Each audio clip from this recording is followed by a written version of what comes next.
கிறிஸ்து இயேசுக்குள் அன்பாய் அழைக்கப்பட்ட அன்புக்குரிய சகோதர சகோதரிகளே, உங்கள் அனைவருக்கும் கிறிஸ்துவுக்குள்ளான அன்பின் வாழ்த்துக்கள்.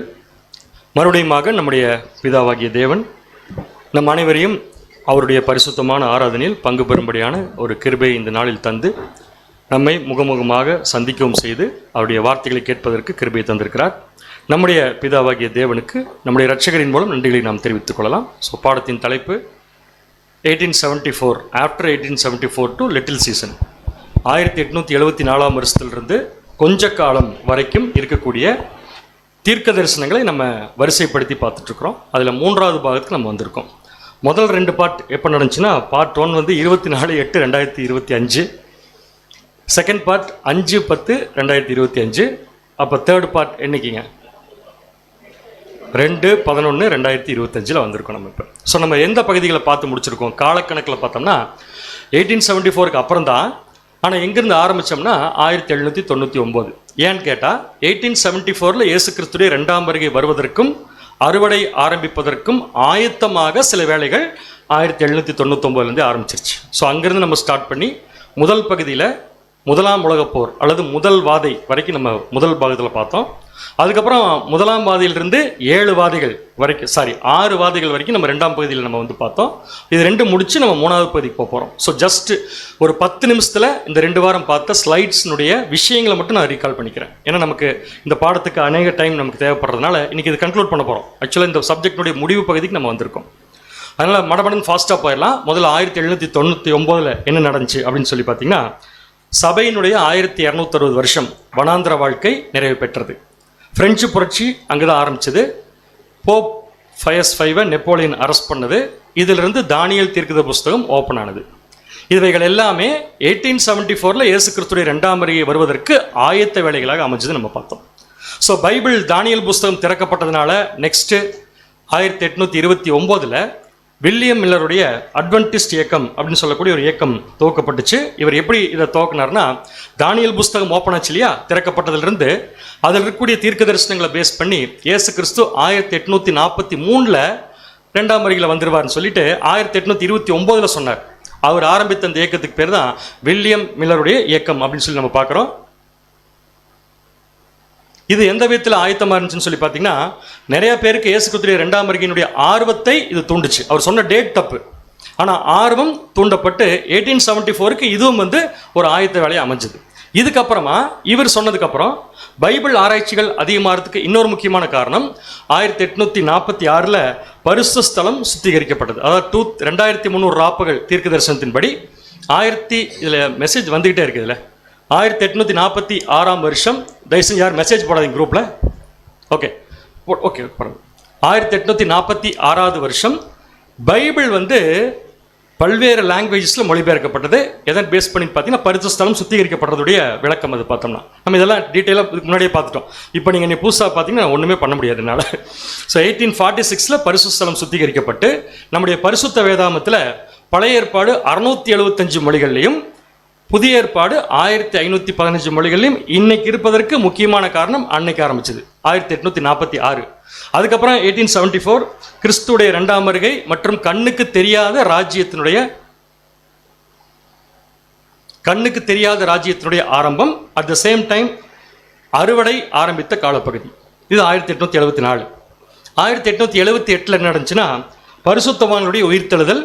அதுக்கப்புறம் பாபிலோன் தன் செல்வாக்கை இழந்தது. அதாவது பாபிலோனுக்குள்ளிருந்து சபையினுடைய அழைப்பானது நிறைவு பெற்றது. அப்புறம் எப்படி சபை அழைப்பு இன்னும் போயிட்டு இருக்குன்னு கேட்டிங்கன்னா, பாபிலோனிலிருந்து வெளியே வந்தால் தான் அழைப்புங்கிற விஷயம் அங்கேருந்து ஸ்டார்ட் ஆயிடுச்சு. ஸோ பாபிலோனிலிருந்து அழைப்பு க்ளோஸ் ஆயிடுச்சு. அது மட்டும் இல்லை, 1878 நடந்த இன்னொரு முக்கியமான விஷயம், இஸ்ரேல் த டபுள் அப்படிங்கிற இஸ்ரேலுடைய தண்டனை காலம் அங்கே வந்து நிறைவு பெற்று பெட்டா டிக்வா அப்படிங்கிற கிராமத்தை இஸ்ரேல் நாட்டில் போய் சில யூதர்கள் உருவாக்கி அங்கே எஸ்டாப்ளிஷ் பண்ண காலப்பகுதி தான் 1878. 1881 என்னன்னா, 70 வார தீர்க்க தரிசனத்துடைய ஆன்டி டைப்பினுடைய ஃபுல்ஃபில்மெண்ட். அதாவது 70 வார தீர்க்க தரிசனத்துடைய பொருளினுடைய நிறைவேறுதல் அங்கே நடந்துச்சு. ஸோ பொருளுடைய நிறைவேறுதலை மறுபடியும் நம்ம ரீகால் பண்ணலாம், ஏன்னா அது ரொம்ப முக்கியமான ஒரு ஸ்லைட். ஸோ இங்கே போட்டிருக்கிற 2 விஷயம், கீழே இருக்கிற வருஷம், மேலே இருக்கிற வருஷம். கீழே இருக்கிற வருஷம் எதுன்னு பார்த்தீங்கன்னா நிழல், மேலே இருக்கிற வருஷம் பொருள். ஸோ நிழலையும் பொருளையும் கம்பேர் பண்ணி பார்க்கலாம். முதல்ல AD 29 to AD 1874 இது ரெண்டுமே எதை குறிக்குதுன்னா, நம்முடைய ஆண்டவராக இயேசு கிறிஸ்துவின் முதலாம் வருகை மற்றும் இரண்டாம் வருகை. அதுக்கப்புறம் 1878 to AD 33 எதை குறிக்குதுன்னு பார்த்தீங்கன்னா, நம்முடைய ஆண்டவராக இயேசு கிறிஸ்துடைய மரணம் பொருள் நிழல்ல. அட் த சேம் டைம் அங்கே எருசலேமை சபிக்கிறார். இதோ உன் வீடு உனக்கு. அதே இயரில் ஆன்டி டைப் என்ன நிறைவேறுதுன்னா, 1878 அவருடைய ஆன்டி டைப்பு என்ன நிறைவேறுதுன்னா, பாபிலோன்லேருந்து வரக்கூடிய அழைப்பு என்ன ஆயிடுச்சுன்னா, இப்போ தான் நம்ம படித்தோம், க்ளோஸ் ஆயிடுச்சு. அதுக்கப்புறம் பாபிலோன்லேருந்து வெளியே வந்த ஜனங்களுக்கு தான் அந்த அழைப்பு கிடைக்குதுன்னு நம்ம பார்த்தோம். அடுத்தது AD 36 யூதர்களுக்கான அழைப்பு நிழல்ல முடிஞ்சிருச்சு. யூதர்களாக இருந்து பரலோகம் போகக்கூடிய வாய்ப்பு அங்கே க்ளோஸ் ஆயிடுச்சு. அட் த சேம் டைம் 1881 அதோடைய பொருள் எப்படி நிறைவேறுச்சுன்னா, சபை வாய்ப்பு என்னாச்சுன்னு பார்த்தீங்கன்னா, பொதுவான அழைப்பு, சபைக்கான பொதுவான அழைப்பு என்னாச்சுன்னு பார்த்தீங்கன்னா க்ளோஸ் ஆயிடுச்சு. General calling closed. அப்போ நம்ம ஓடிட்டு இருக்கிறது எதுக்காக நம்ம ஏற்கனவே நம்ம பேசிட்டோம். ஏற்கனவே இழந்து போனவர்கள் கொடுத்துக்கப்பட்ட வாய்ப்பை, சீட்டை மிஸ் பண்ணவங்களுடைய சீட்டுக்காக இப்போ நம்ம என்ன பண்ணிருக்கோம்னா ஓடிட்டு இருக்கோம். ஸோ இதோட 70 வார தீர்க்கதரிசன நிறைவு முடிஞ்சது 1881. அடுத்தது 1914 வருஷம் புறஜாதியாரின் காலம் நிறைவு. அதாவது எருசலேம் புறஜாதியாரால் மிதிக்கப்படும் காலம் நிறைவேறிச்சு. அது மட்டும் இல்லை, முதலாம் வாதை எங்கே ஸ்டார்ட் ஆயிடுச்சு. 7 வாதைகளில் முதலாம் வாதை ஸ்டார்ட் ஆயிடுச்சு. இந்த முதலாம் வாதையினுடைய ரிசல்ட்டாக என்ன விளைவுகள் உலகத்தில் நடந்துச்சுன்னு பார்த்தீங்கன்னா, அரசாங்கங்கள் பாதிக்கப்பட்டு அதன் விளைவாக அரசாங்கம் நம்பியிருந்த மதங்களும் என்ன ஆயிடுச்சுன்னு பார்த்தீங்கன்னா பாதிக்கப்பட்டுச்சு. இது முதல் வாதை. அதுக்கப்புறம் நம்ம 7 வாதிகளை வரிசையாக பார்த்தோம். இந்த 7 வாதிகளும் கொட்டப்படுவது 7ஆம் சபையின் காலப்பகுதி. இது நல்லா மனசுக்குள்ள வச்சுக்கோங்க. 7 வாதிகளும் கொட்டப்படுவது எத்தனாவது சபையின் காலப்பகுதி? 7ஆம் சபை. அதில் நான் இங்கே 4ஆம் வாதியோடு நிறுத்தியிருக்கிறேன். அதுக்கு முன்னாடி இன்னொரு விஷயத்தை நம்ம தெரிஞ்சுக்கலாம். அது என்னன்னா, 7 வாதிகளும் கொட்டப்படுவதுடைய டார்கெட் யார் மேலே? பாபிலோன். இதை என்னைக்கு மறந்துடவே கூடாது. ஸோ முதலாம் வாதையில் அரசியலும் மதமும் இருந்த ஒரு கூட்டணிக்கு ஒரு மிகப்பெரிய பிளவு அங்கே ஸ்டார்ட் ஆகுது. 2ஆம் வாதையில் மனுஷன் மதமே வேண்டாங்கிற கண்டிஷன் போயிட்டாங்க. 3ஆம் வாதையில் ஜெகோவாஸ் விட்னஸ் வந்தாங்க. பாபிலோனில் மிகப்பெரிய ஒரு குழப்பத்தை பாபிலோன், அதாவது ஜெகோவாஸ் விட்னஸ் கேட்ட கேள்விக்கு பாபிலோனில் பதில் இல்லை. ஸோ அது 3ஆவது வாதை. 4ஆம் வாதை பாபிலோன் மேல் இருந்த நம்பிக்கை என்னாச்சுன்னா போயிடுச்சு. அது காரணம் பாபிலோன்லேயே பாபிலோன் போட்ட சட்டங்கள் அவங்களுக்கு எதிராக மாறிடுச்சு. இதெல்லாம் கொட்டப்பட்ட வாதைகள் 4 வரைக்கும். ஏங்க நிறுத்திட்டேன்னா, இதுக்கப்புறம் முக்கியமான சம்பவங்கள் பாபிலோனில் மட்டுமில்லை உலகத்தில் நடந்துச்சு. அது என்னன்னு பார்த்தீங்கன்னா, 2ஆம் உலகப் போருடைய ரிசல்ட் 1939 1945 வரைக்கும் 4ஆம் வாதை செகண்ட் வேர்ல்டு வார் நடந்தனுடைய விஷயம் என்னன்னா, மக்களுக்கு கடவுள் தேவையில்லைங்கிற முடிவுக்கு வந்துட்டாங்க அநேகம் பேர். காரணம் என்னன்னா, அந்த நியூக்ளியர் பாம்ஸ் கண்டுபிடிச்சு நிறைய ஜனங்கள் மறிக்கிறத பார்த்த மக்களுக்கு என்ன வந்துருச்சுன்னா, இவ்வளோ பேர் சாகிறத கடவுள் அனுமதிக்கிறாருன்னா அப்போ கடவுளுங்கிறவர் எதுக்கு அப்படிங்கிற கொஸ்டின் ஸ்டார்ட் ஆகி, மதம்ங்கிற விஷயம் போய் கம்யூனிசம், சோசியலிசம் அப்படின்னு சொல்லிட்டு பொது உடைமை கட்சிகள் என்னாச்சுன்னு பார்த்தீங்கன்னா ஆரம்பிக்கப்பட்டுச்சு. இதை மனுஷன் நம்ப ஆரம்பிச்சான். அது மட்டும் இல்லை, 1945 இன்னொரு முக்கியமான விஷயம், இஸ்ரேல் ஜனங்கள் தங்கள் சொந்த நாடுகளுக்கு திரும்ப ஆரம்பிச்சாங்க. காரணம் ஹிட்லர் மட்டும் கிடையாது. அவங்களுக்கு என்ன தேவன் புரிய வச்சார்னா, நீங்கள் தேசத்தை விட்டு மற்ற நாடுகளில் போய் இருக்கிறதுனால உங்களுக்கு பாதுகாப்பு கிடையாதுங்கிறத தேவன் புரிய வச்சார். ஸோ ரிட்டர்ன் வந்தாங்க. 1945 ரிட்டர்ன் வந்தாங்க. 1948 அத்திமரம் துளிர் விட்டாச்சு. அதாவது இஸ்ரேல் ஜனங்கள் சுதந்திரம் வாங்கியாச்சு. அதுக்கப்புறம் 5ஆம் வாதை பாபிலோனுடைய பதவி. இதுக்கப்புறம் உலகத்தில் ஒரு முக்கியமான சம்பவம் என்ன, 6 days வார். இஸ்ரேல் நாடு ஒரிஜினல் பிளேசஸ் எல்லாம் சுற்றி இருக்கிற நாடுகள்கிட்ட இருந்து பிடிச்சிட்டாங்க இந்த 6 days வாரில். முக்கியமாக பார்த்தீங்கன்னா எகிப்து, சிரியா, ஜோர்டான், இவங்க 3 பேரும் பிடித்து வைத்திருந்த இஸ்ரேலுடைய பகுதிகளை இந்த போரில் ஜெயிச்சு என்ன பண்ணிட்டாங்கன்னா திருப்பி வாங்கிட்டாங்க. 6ஆம் வாதை எய்ம் எது மேலேனா, பாபிலோன் இருக்கக்கூடிய மக்கள் மேல். யாராவது ஞாபகம் இருந்தால் சொல்லுங்க பார்க்கலாம். 6ஆம் வாதை எங்கு ஊற்றப்பட்டுச்சு? ரிசல்ட் என்ன? ஐப்ராத் என்னும் பெரிய நதியில் ஊற்றப்பட்டுச்சு. ஸோ ஐப்ராத் நதி யாரு? பாபிலோன் இருக்கக்கூடிய மக்கள். அதனால என்ன ஆச்சு? வாதை ஊத்துறதுனால என்ன ஆச்சு? டைவர்ஷன் ஸ்டார்ட் ஆச்சு. யாருக்காக டைவர்ஷன் ஸ்டார்ட் ஆச்சு? சூரியன் உதிக்கும் திசையிலிருந்து ராஜாக்கள் வரும்படி என்னாச்சு அப்படின்னா, பாபிலோனுடைய மக்கள் பாபிலோனிலிருந்து அதிகமாக வெளியே வர ஆரம்பிச்சதுக்கு காரணம் என்ன பார்த்தீங்கன்னா இந்த 6ஆம் வாதை. ஸோ இது வரைக்கும் நம்ம பார்த்து முடிச்சிட்டோம். இதுக்கப்புறம் நம்ம இன்னைக்கு பார்க்க போகிறது ஒரு பெரிய பகுதி. அது மட்டும் இல்லை, ரொம்ப இம்பார்ட்டண்ட்டான ஒரு பகுதி. ஸோ நம்ம இன்னைக்கு இந்த சப்ஜெக்டை கன்க்ளூட் பண்ண போகிறோம். அப்போ இன்னைக்கு சப்ஜெக்ட் எங்கேருந்து ஆரம்பிச்சு எங்கே வரைக்கும் அப்படின்னா, சிம்பிளான பதில் 6ஆம் வாதையிலிருந்து ஆரம்பிச்சு 7ஆம் வாதை ப்ளஸ் லிட்டில் சீசன், தனி லிட்டில் சீசன். ஸோ முதல்ல நம்ம பார்க்க போகிறது 6ஆம் வாதை டு 7ஆம் வாதை. என்ன பார்க்க போகிறோம் அப்படின்னா, 7ஆம் வாதை வராமல் சமாதானமான ராஜ்யம் இந்த பூமியில வராது. நல்லா ஞாபகம் வச்சுக்கோங்க, 7ஆம் வாதை வராம சமாதானமான ராஜ்யம் இந்த பூமியில வராது. கொஞ்ச நாளைக்கு முன்னாடி கொரோனா வந்துச்சா வரலையா? வந்துச்சு. அந்த கொரோனா வந்தப்ப நம்ம சில பேர் என்ன திங்க் பண்ண ஆரம்பிச்சிட்டாங்கன்னா, சபை வாய்ப்பு இதோட என்ன ஆயிடுச்சு, கம்ப்ளீட் ஆயிடுச்சுன்னு நினைச்சாங்க. ஆக்சுவலாக கம்ப்ளீட் ஆகிறதுக்கு வாய்ப்பு இல்லை. காரணம் என்னன்னா, அதுக்கு முன்னாடி நடந்து நிறைவேறக்கூடிய சம்பவங்கள் இன்னும் நடக்கல. இப்போ அதை நம்ம தெரிஞ்சுக்கணுமா வேண்டாமா? அப்போ சபை வாய்ப்பு எப்போ கம்ப்ளீட் ஆகுதோ, சமாதானமான ராஜ்யம் என்னைக்கு வருதோ, திரள் கூட்டத்துடைய உயிர்த்தெழுதல் எப்போ ஸ்டார்ட் ஆகுது, திரள் கூட்டம் எப்போ ஒர்க்கை முடிப்பாங்க, திரள் கூட்டம் எப்போ ஒர்க்கை ஸ்டார்ட் பண்ணுவாங்க, இதெல்லாம் முடிக்காம சமாதானமான ராஜ்யத்தில் என்ன பண்ண முடியாது, நம்மளால உள்ள போக முடியாது. உலக ஜனங்கள் உயிர்த்தெழுந்து வர்றது எப்பன்னு தெரியாம நம்ம பாட்டுக்கு உலக ஜனங்கள் உயிர்த்தெழுதலை பற்றி பேசவும் முடியாது. ஸோ ரொம்ப கிளியராக நம்ம என்ன பார்க்க போறோம்னா, இன்னைக்கு சீக்வன்சஸ் பார்க்க போறோம். அப்போ சமாதானமான ராஜ்யம் வருவதற்கு 7ஆம் வாதை ரொம்ப முக்கியம். ஏன்னா 7ஆம் வாதையில் சமாதானத்துக்குரிய விஷயங்கள் ஊற்றப்படும். பட் பூமியில் அது பெரிய பிரச்சனையை மாறும், அதில் எந்த மாற்று கருத்தும் இல்லை. ஸோ அதை நோக்கி எப்படி ப்ராக்ரஸ் ஆகுது, அந்த 7ஆம் வாதையை நோக்கி எப்படி சம்பவங்கள் நடக்குதுங்கிறத நாம் இன்னைக்கு ப்ராஃபட்டிக்கலாக பார்க்க போகிறோம். ஸோ இது வரைக்கும் நம்ம பார்த்ததுலேருந்து இன்னைக்கு பார்க்க போகிற விஷயம் ப்ராஃபட்டிக்கலாக பார்த்தாலும் ஒரு சின்ன மாற்றம் இருக்குது. அந்த மாற்றம் என்ன, இது வரைக்கும் நம்ம எல்லாமே இயர் போட்டு பார்த்தோம். 1881, 1914, 1945 படித்தோம் இல்லையா? இதுக்கப்புறம் இயர் நம்ம போட முடியாது. இதுக்கப்புறம் இயரை ப்ரெடிக்ட் பண்ணி போட்டோம்னா போட்டவர் எங்கே போவார்னே தெரியாது. ஸோ இது எதை பேஸ் பண்ணி நம்ம போக போகிறோம்னா சீக்வன்சஸ் மட்டும்தான். இந்த சீக்வன்சஸ் கூட நீங்கள் எப்படி தப்பாக புரிஞ்சுக்கூடாது இப்போயே சொல்லிடுறேன். காரணம் என்ன, சீக்வன்சஸை எல்லாமே கட் பண்ணி நடக்குன்னு சொல்லவே முடியாது. ஒரு சம்பவம் தேவன் எடுத்தாருன்னா அது ஒரு காலப்பகுதிக்குள்ளே நடந்து முடியும்னு நம்ம சொல்ல முடியுமா? ஒரு சம்பவத்தை எடுத்தாருன்னா ஒரு காலப்பகுதிக்குள்ளே நடந்து முடிச்சிருமான்னு பார்த்தா முடியாது. ஏன்னா சார்ட்டே பாருங்கள் எல்லாம் மெர்ஜிங்காக தான் இருக்குது. அப்போ நம்ம எப்படி தப்பாக புரிஞ்சுக்கூடாதுன்னா, இப்போ நான் ஒரு எக்ஸாம்பிள், ஒரு காலத்தில் ஒரு ஏரியாவில் இதுக்கப்புறம் இதுன்னு சொல்லும்போது அதில் ஒர்க் பண்ணுற குரூப்பில் அவங்க ஒர்க் பண்ணுற காலத்தையும் தாண்டி என்ன பண்ணுறாங்கிறது நம்ம பார்ப்போம். அப்போ நம்ம இதோட இந்த பீரியட் முடிச்சு நம்ம எடுத்துக்க வேண்டிய அவசியம் இல்லை. நான் சொல்கிறத மட்டும் நல்லா உள்வாங்கிக்கோங்க போதும். டைம் பீரியடை மனசுக்குள்ளே வச்சுக்க வேண்டாம். எதுக்கப்புறம் எதுங்கிறத மட்டும் இப்போ வச்சுக்கலாம். ஸோ முதல் பாயிண்ட், 6th பிளேகிலிருந்து 6ஆம் வாதையிலிருந்து 7ஆம் வாதை, அதுக்கப்புறம் வரக்கூடிய சமாதானமான ராஜ்யத்தை ப்ராக்ரஸ் பண்ணி போகிறதுக்கு இப்போ இந்த உலகத்தில் இப்போ 2025 என்ன நடக்கணும் அப்படின்னா, முதல் விஷயம் இஸ்ரேல் தேசத்தில் நடக்கணும். என்ன நடக்க வேண்டும் என்று பார்த்தோம்னா, ஃபர்ஸ்ட் விஷயம், ஃபர்ஸ்ட் நான் மேலே போட்டிருக்கேன், இதை நோட் பண்ணிக்கோங்க. ஃபர்ஸ்ட் விஷயம் என்ன நடக்குதுன்னா, 83ஆம் சங்கீதம் நிறைவேற வேண்டும். 83ஆம் சங்கீதத்தில் என்ன இருக்கு? வசனங்கள் இருக்கு. கரெக்ட், யார் சொன்னது? 83ஆம் சங்கீதத்தில் என்ன இருக்குன்னா, இஸ்ரேல் இப்போ இருக்கு இல்லையா, அந்த நாட்டை சுற்றி இருக்கும் 10 நாடுகள், அந்த 10 நாடுகளும் இன்னைக்கு இஸ்ரேலுக்கு பெரிய த்ரெட்டா இருக்கு. முதல்ல இஸ்ரேல் என்ன பண்ணும்னா, இந்த 10 நாடுகளையும் ஜெயிக்க வேண்டும்.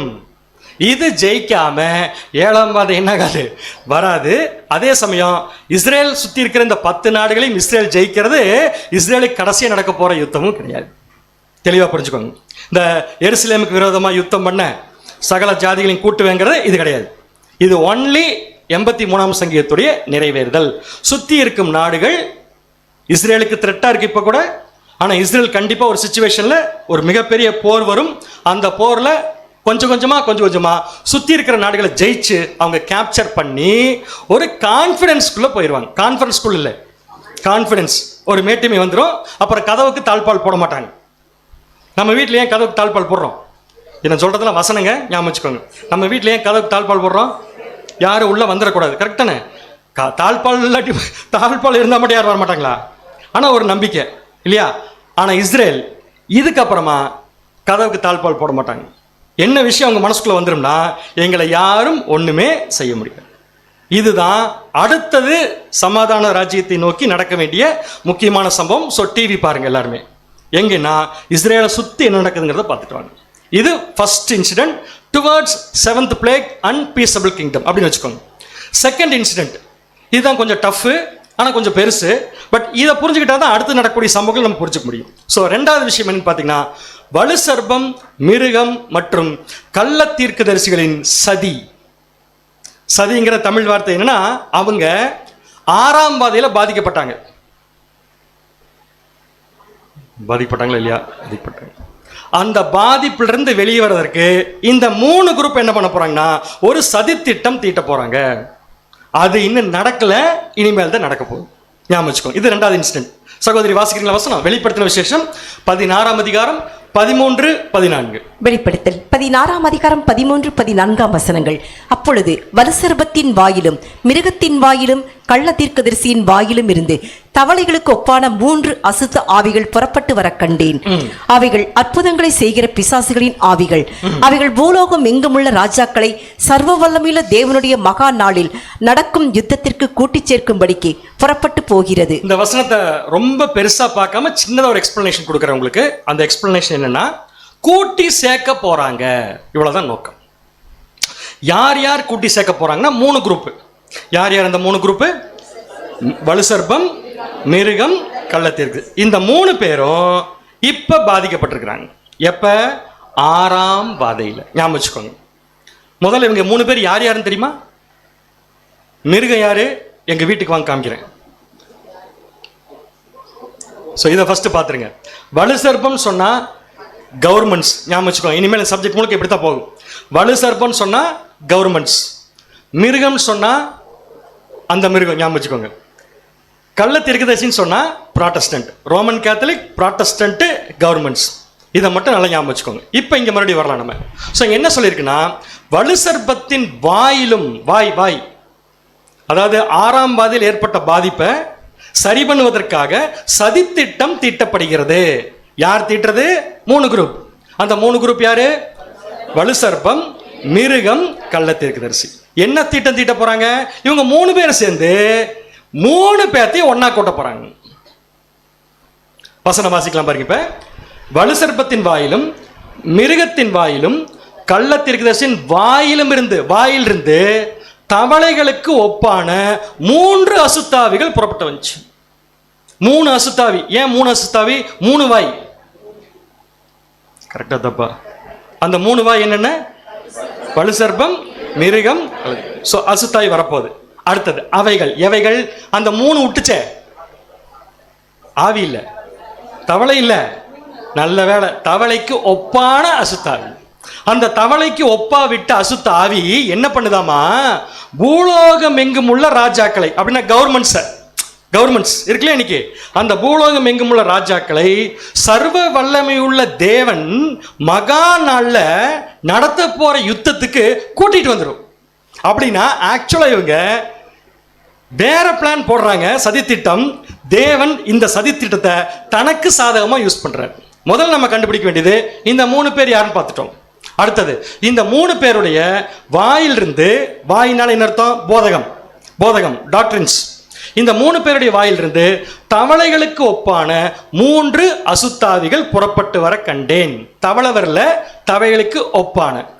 தவளைகளுக்கு ஒப்பானுங்கிறத பார்க்கறதுக்கு முன்னாடி வாயிலிருந்து வந்துச்சுனாலே அதுக்கு பேர் போதனை. ஆனா இவங்க வாயிலிருந்து வர்றது அசுத்தமான போதனை.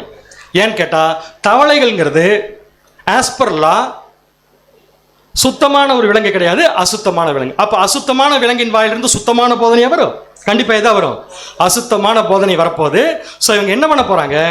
6வது வாதையில டைவர்ட் பண்ணப்பட்ட ஜனங்களை மீண்டும் ஏமாற்றுவதற்கு, ஒன்னு சேர்ப்பதற்கு. இவங்க கிட்ட இருந்து விலகி போனாங்களே ஜனங்க, பாபிலோன்ல இருந்து டைவர்ட் ஆகி போனாங்கல்ல, அவங்க எங்க இருக்காங்க? இப்ப இங்க இருக்காங்க இல்லையா? இவங்களே ஏமாத்துறதுக்கு இப்ப அசுத்தமான போதனைகளை ரிலீஸ் பண்ணுவாங்க. Passing strip. மிருகத்தின் வாயிலிருந்தும் கள்ள தீர்க்கதரிசியின் வாயிலிருந்தும் புறப்பட்டு வந்த அசுத்த ஆவிகளாகிய துர்போதனைகள் நம்பிக்கை இழந்த கிறிஸ்தவ உலகத்தை ஒன்று சேர்க்கும் ஒரு வகை முயற்சியை எடுத்து காட்டுவதாக உள்ளது. அப்ப இவங்க என்ன பண்ண போறாங்க? அந்த அசுத்தமான போதனைகளை வச்சு, அசுத்தமான ஆவிகளை வச்சு ஃபர்ஸ்ட் கிறிஸ்துவ மார்க்கத்தை ஒன்னு சேர்க்க போறாங்க. என்ன பண்ண போறாங்க? கிறிஸ்துவ மார்க்கத்தை ஒன்னு சேர்க்க போறாங்க. இப்ப நல்லா புரிஞ்சுக்கலாம். கிறிஸ்துவ மார்க்கம் இப்ப ஒன்னா இருக்கா, வேற வேறையா இருக்கா? வேற வேறையா இருக்கு. மெயின் 2 பிரிவு இருக்கு. ஒன்னு ரோமன் கேத்தலிக், இன்னொன்னு ப்ராட்டஸ்டன்ட். அப்புறம் கவர்மெண்ட்ஸ், அது தனியா இருக்கு, அது விட்டுருங்க, அது வலுசர்ப்பம். மிருகமும் கள்ள தீர்க்கதரிசியும் ஃபர்ஸ்ட் ஒன்னா சேருவாங்க. ஒன்னா சேர்ந்து அவங்களுக்கு ஒரு பவர் கிடைக்கும் இல்லையா? ஒன்னா சேர்ந்தா அந்த பவர்ல என்ன பண்ண போறாங்கன்னா, 14ஆம் வசனம். வெளிப்படுத்தல் 16ஆம் அதிகாரம் 14ஆம் வசனம். அவைகள் அற்புதங்களை செய்கிற பிசாசுகளின் ஆவிகள். என்ன பண்ண போறாங்க? இப்ப அற்புதம் செய்ய போறாங்க. அற்புதமா செய்ய போறாங்க இல்ல, மிராக்கிள்ஸ் பண்ண போறாங்க. எப்படி மிராக்கிள்ஸ் பண்ணுவாங்க? யாரை ஏமாத்துறதுக்காக பண்ணுவாங்க? யார் யாரெல்லாம் 6th பிளேக்ல பாபிலோன்ல இருந்து டைவர்ட் ஆனாங்களோ அவர்களை தங்களோடய சேர்த்துக்கிட்டு ரோமன் கேத்தலிக்கும் ப்ராட்டஸ்டன்ட்டும் ஒன்று சேருவதற்கு, அப்புறம் கவர்மெண்ட்டை ஒன்று சேர்த்துறதுக்கு இவங்க என்ன பண்ண போறாங்களாமா? மிராக்கிள்ஸ் பண்ண போறாங்க. மிராக்கிள்ஸ்னா தமிழ் என்ன சொல்லலாம்? அற்புதங்களை பண்ண போறாங்க. நம்மளாம் அப்படித்தானே, ஒரு அற்புதத்தை கண்டா அசந்து போறாள் தான் நம்ம எல்லாருமே. இப்ப இல்ல, ஆனா ஒரு காலத்துல போனோம் இல்லையா? அப்ப ஒரு காலத்துல போனோங்கிற ஒரு விஷயம் நமக்குள்ள இருக்கிறதுனால இதை மறுபடியும் சாத்தான் தூண்ட போறான். எப்பன்னா இவங்க சதி திட்டத்தின் மூலம். இது நம்முடைய ஆண்டவராக இயேசு கிறிஸ்து ஏற்கனவே சொல்லியிருக்கார். வாசிக்கலாம். மத்தேயு 24 அதிகாரம் 24 வசனம். மத்தேயு 24 அதிகாரம் 24 வசனம். ஏனெனில் கள்ள கிறிஸ்துக்களும் கள்ள தீர்க்கதரிசிகளும் எழும்பி. கள்ள கிறிஸ்துக்களும் கள்ள தீர்க்கதரிசி எழும்பி. எப்படி எழும்பி? ஒன்னா சேர்ந்து எழும்பி. கூடுமானால் தெரிந்து கொள்ளப்பட்டவர்களையும் வஞ்சிக்க. கூடுமானால் யாரை ஏமாத்துவாங்க? டைவர்ட் ஆகி போன தண்ணி என்ன பண்ணுவாங்க? ஏமாத்தி பெரிய அடையாளங்களையும் அற்புதங்களையும் செய்வார்கள். பெரிய பெரிய அடையாளங்களையும் அற்புதங்களையும். அதாவது நம்ம லைஃப்ல இப்படி ஒரு கிரேஸ் கிடைச்சிருக்காது. நம்ம அதுல ஏமாந்து போயிட்டோம்னா இந்த அற்புதத்துக்கு நம்ம தலை சாச்சிட்டோம். ஏன் தெரியுங்களா? இவங்க 2 பேரும் சேர்ந்துட்டாங்க. இப்ப சேர்ந்து தெரிந்து கொள்ளப்பட்டவர்களையும் வஞ்சிக்கத்தக்கதாய் என்ன செய்வாங்க? பெரிய அற்புதங்களையும் அடையாளங்களையும் செய்வாங்க. அவங்க செஞ்சிருவாங்கன்னு சொல்லிட்டு வெளிப்படுத்தின விசேஷம் படிக்கும்போது ஒரு போட்டோ போட்டிருந்தோம். வேமோந்த் டிரான்ஸ்லேட்ஸ், அதாவது ஒரு வெர்ஷன் இது பைபிளில். அது இந்த வசனத்தை எப்படி டிரான்ஸ்லேட் பண்ணுதுன்னா ரொம்ப இன்ட்ரெஸ்டாக பண்ணுதாமா. எப்படின்னா ஸ்பிரிட்ஸ், அந்த அசுத்தாவிகள் இருக்கு இல்லையா, அவங்க வாயிலிருந்து புறப்பட்டுச்சுல்ல, அந்த ஸ்பிரிட்ஸ் தட் கோ அவுட், அவங்க வாயிலிருந்து வெளியே வந்து எதுக்குன்னா to control the kings of the whole earth. அதாவது பூமியில் இருக்கக்கூடிய ராஜாக்களை ஒன்று சேர்க்கறது இல்லை, பூமியில் ராஜாக்களை கண்ட்ரோல் பண்ண போதாமா. எது பண்ண போகுது? அசுத்தமான போதனை. அது எப்படி வரப்போகுது? அசுத்தமான அற்புதம் செய்யக்கூடிய ஆவிகளாக அது வெளியே வரப்போகுது. ஸோ இப்போ என்ன ஆகுன்னா இன்னும் கொஞ்ச நாள்ல ரோமன் கேத்தலிக் ப்ராட்டஸ்டன்ட் ஒன்று சேரும். அட் த சேம் டைம் ரெண்டும் ஒன்று சேர்ந்து கவர்மெண்ட்ஸை தன்னுடைய கண்ட்ரோலுக்குள்ள கொண்டு வரும். அப்படிங்கிறதுக்கு வசனம் இருக்கா? இருக்கு. வாசிக்கலாம். வெளிப்படுத்தின விசேஷம் 17 அதிகாரம் 12, 13. வெளிப்படுத்தல் 17 அதிகாரம் 12, 13 வசனங்கள். நீ கண்ட 10 கொம்புகளும் 10 ராஜாக்களா. இது வந்து எதை பத்தி சொல்லிருக்கா? வலுசர்ப்பம். சோ வலுசர்ப்பம்னால எது? கவர்மெண்ட்ஸ். ஞாபகம் வச்சுக்கோங்க. அடுத்தது, இவர்கள் இன்னும் ராஜ்யம் பெறவில்லை. இவர்கள் மிருகத்துடனே கூட 1 மணி நேரமளவும் ராஜாக்கள் போல அதிகாரம் பெற்றுக் கொள்கிறார்கள். நல்லா கவனிங்க. இந்த கவர்மெண்ட்ஸ் என்ன பண்ண போகுது? மிருகத்தோடு. மிருகம் யார்? இப்ப போப்பு மார்க்கம். சோ போப்பு மார்க்கத்து கிட்ட போய் என்ன வாங்கிக்க போறாங்க? அதிகாரம் வாங்கிக்க போறாங்க. நல்லா கவனிங்க. கவர்மெண்ட்ஸ் எல்லாம் போப்பு மார்க்கத்திட்ட போய் என்ன வாங்கிக்க போறாங்க? அதிகாரம் வாங்கி போறாங்க. அட் த சேம் டைம் இன்னொன்னு நடக்க போகுது. அது என்ன? அடுத்தது நெக்ஸ்ட். இவர்கள் ஒரே யோசனையுள்ளவர்கள்.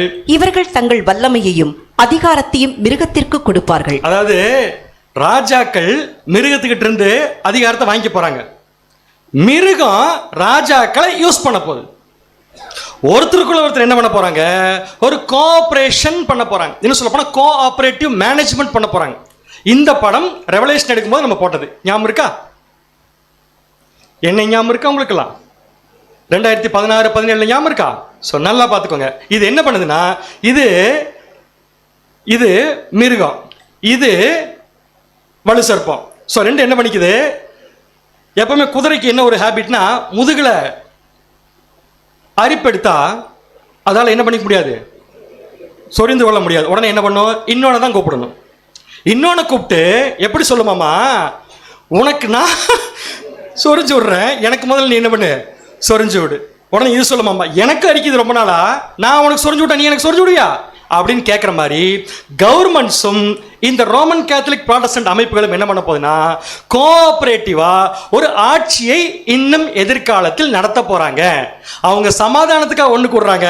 ஆனா அவங்களுக்கு தெரியாது எதற்காக தேவன் இதுக்கு அனுமதி கொடுத்திருக்காருன்னா மகா நாளில் நடக்கும் யுத்தத்திற்கு இவங்களை ஒன்று சேர்த்துறதுக்காக தேவன் இந்த வாய்ப்பை கொடுத்திருக்காரு. புரிஞ்சவங்களுக்கு? அப்படின்னா மிருகம், கள்ளத்தீர்க்கதரிசி, வலுசர்ப்பம் மூணும் சேர்ந்து அழிய போகுது. நல்லா கவனிங்க, மூணும் சேர்ந்து அழிய போகுது. இப்ப நான் கேட்கிறேன் உங்ககிட்ட, மிருகம், கள்ளத்தீர்க்கதரிசி, வலுசர்ப்பம் மூணு இப்ப சேர்ந்துருக்கா? இல்ல. எதுக்கப்புறம் சேரும்? இன்னும் கரெக்டா சொல்ல போனா 83ஆம் சங்கீதம் நிறைவேறி முடிஞ்சதுக்கு அப்புறம் பாருங்க நடக்க அந்த விஷயம். அப்படி சேரும்போது இவர்கள் என்ன பண்ணாலும் ஜெயிக்க முடியாது. ஏன்னா சமாதானத்தை கூடுறாங்க, பட் தேவன் கூப்பிடுறது வாருக்கு. இவங்க பீஸ்க்கு கூடுறாங்க, தேவன் கூப்பிடுறது வாருக்கு. எப்படி இவங்கள ஃபெயிலியர் பண்ணுவார் தேவன்னா? வேற ஒண்ணும் இல்ல. எதை நம்பி 3 பேரும் ஒண்ணு சேர்ந்தாங்க? இந்த 3 பேரும் எதை நம்பி ஒண்ணு சேர்ந்தாங்க? ஒரு வசனம் படிச்சு வைப்பேன். மிருகத்தின் வாயிலும் கள்ளத்தீர்க்கதரிசியின் வாயிலும் வலுசர்ப்பத்தின் வாயிலும் தவளை கொப்பான மூணு ஒன்னா விட்டுச்சு. எந்த வச்சு விட்டுச்சுன்னா இன்விசிபிள் பவர். இப்ப அதிக அற்புத அடையாளங்கள் பண்ணாங்க இல்லையா, மிராக்கிள்ஸ் பண்ணுவாங்க தானே பார்த்தா ஒன்று சேர்த்துறதுக்கு. மிராக்கிள்ஸ் பண்றதுக்கு இவங்களால முடியுமா? கெட்டுப்போன தேவதூதர்கள் கூப்பிடுவாங்களா? கெட்டுப்போன தேவதூதர்கள். இப்ப நல்லா கவனிங்க, கெட்டுப்போன தேவதூதர்கள் தான் இதுக்கு சப்போர்ட் பண்ண போறாங்க, இந்த 3 பேர் சேர்றதுக்கு. ஆனா அழிஞ்சு போகிறத தேவன் எப்படி என்ஷூர் பண்ண போறாருன்னா, அதே கெட்டுப்போன தேவதூதர்கள் மேலதான் 7ஆம் வாதையை ஊத்த போறார். வசனம் வாசிக்கலாம். வெளிப்படுத்தின விசேஷம் 16ஆம் அதிகாரம் 17ஆம் வசனம். வெளிப்படுத்தல் 16ஆம் அதிகாரம் 17ஆம் வசனம். 7ஆம் தூதன் தன் கலசத்தில் உள்ளதை ஆகாயத்தில் ஊற்றினான். இப்ப கொஸ்டின் உங்களுக்கு பேக் டு ப்ரீவியஸ் கொஸ்டின். 6ஆம் வாதை எது மேல ஊற்றப்பட்டுச்சு? 6ஆம் தூதன் ஊத்துனது ஐபிராத் நதி. அதுல என்னாச்சு? பீப்புள் டைவர்ட் ஆயிட்டாங்க. உடனே இந்த 3 பேர் என்ன பண்ணாங்க? பிளான் போட்டு பீப்புளை சேர்க்கறதுக்கு அற்புதம் பண்ணாங்க. அற்புதம் பண்றதுக்கு எதை யூஸ் பண்ணாங்க? அசுத்தாவிகள். அசுத்தாவிகள் எது? வேற ஒண்ணும் இல்ல, கெட்டுப்போன தேவதூதர்கள். இப்ப 7ஆம் வாதையில வாதை ஊத்த போறது யார் மேலதான்? சாத்தான், அவனுடைய சேனை. ஆகாயத்தில் ஊற்றப்பட்டுச்சு. சோ இந்த கெட்டுப்போன தேவதூதர்கள் மேல ஊற்றப்படும் போது இந்த கெட்டுப்போன தேவதூதர்கள் யூஸ் பண்ணக்கூடிய சில மிராக்கிள்ஸ் கொஞ்ச காலத்துக்கு அப்புறம் என்ன ஆகாதுன்னா நடக்காது. அப்ப மிராக்கிள் நம்பி ஒண்ணு சேர்ந்தவங்க லைஃப் என்ன ஆயிருன்னு பாத்தீங்கன்னா ஏண்டா சேர்ந்தோன்னு ஆயிரும். இது அடுத்து நடக்க வேண்டிய சம்பவம். அட் த சேம் டைம் வலு சர்ப்பத்துக்கு ஒரு பாதிப்பு. வலு சர்ப்பனை யார் இப்ப படிச்சது? புரோட்டஸ்டன்டா? கவர்மெண்ட்ஸ். அடுத்து யாருக்கும் பாதிப்பு? மிருகத்துக்கும் பாதிப்பு. மிருகம் கள்ளத்தீரிசு ஒன்னா சேர்ந்துரும். அப்புறம் 3 பேருக்குமே பாதிப்பு ஒன்னா சேர்ந்து. அட் த சேம் டைம் சொசைட்டியில் என்ன நடக்கும் அப்படின்னு பார்த்தீங்கன்னா, 7ஆம் வாதை ஊற்றப்படும் போது சபை கம்ப்ளீட் ஆயிரும். அப்படி சபை கம்ப்ளீட் ஆகும்போது வலு சர்ப்பம் என்கிற கவர்மெண்ட் எப்படி பாதிக்கப்படும்னா வாசிக்கலாம். வெளிப்படுத்தின விசேஷம் 7ஆம் அதிகாரம் 3ஆம் வசனம். வெளிப்படுத்தல் 7ஆம் அதிகாரம் 3ஆம் வசனம். நாம் நமது தேவனுடைய ஊழியக்காரரின் நெற்றிகளில் முத்திரை போட்டு தீருமளவும் பூமியையும் சமுத்திரத்தையும் மரங்களையும் சேதப்படுத்தாதிருங்கள் என்று மகா சத்தமிட்டு கூப்பிட்டார். பார்க்கலாம் எந்த ஸ்டாண்ட்ல இருக்கும்னு பார்க்கலாம். இந்த வசனம் பூமியையும் சமுத்திரத்தையும் மரத்தையும் சேதப்படுத்தாதிருங்கள் சொல்றது எது வரைக்கும் நடக்குன்னு வசனம் சொல்லுது? நெற்றில் இல்ல, தேவனுடைய ஊழியக்காரரின் நெற்றிகளில் முத்திரை போடுற வரைக்கும் 4 தூதர்கள் 4 காத்துகள் என்ன பண்ண மாட்டாங்க? விட மாட்டாங்க. புரிஞ்சுக்கலாம்? எப்ப விட்டுருவாங்க? முத்திரை போட்டு தீர்ந்தோம். முத்திரை எந்த வாதியில போடப்படும்? எந்த வாதிக்கு முன்னாடி நடக்கும்? 7ஆம் வாதிக்கு முன்னாடி. அப்படின்னா சொசைட்டில இந்த ஆபத்து நடக்குமா இல்லையா? அப்ப கவர்மெண்ட்ஸ் பெருசா நம்பி இருந்த 4 முக்கியமான விஷயம். பூமியின் 4 காற்றுக்கள். அது என்ன காற்றுக்கள்? வெளிப்படுத்தல் 7ஆம் அதிகாரம் 1ஆம் வசனம். இவைகளுக்கு பின்பு பூமியின் 4 திசைகளிலும் 4 தூதர்கள் நின்று பூமியின் மேலாவது சமுத்திரத்தின் மேலாவது ஒரு மரத்தின் மேலாவது காற்று அடியாதபடிக்கு பூமியின் 4 காற்றுகளையும் பிடித்திருக்க கண்டேன். எப்ப விட்டுருவாங்க? தேவனுடைய ஊழியக்காரர்களின் நெத்தியில் முத்திரை போட்டு முடிச்சதுன்னா விட்டுருவாங்க இல்லையா? அப்ப நல்லா புரிஞ்சுக்கோங்க. 7ஆம் வாதிக்கு முன்னாடி இந்த 3 ஒன்னா சேருது இல்லையா? எந்த 3? வலு சர்ப்பம், மிருகம், கள்ளத்தீ சேரும்போது 7ஆம் வாதை ஊத்தும் போது மிராக்கிள்ஸ் நடக்காது. ஆனா 7ஆம் வாதிக்கு முன்னாடியே கவர்மெண்ட்ஸ் 4 முக்கியமான விஷயம்.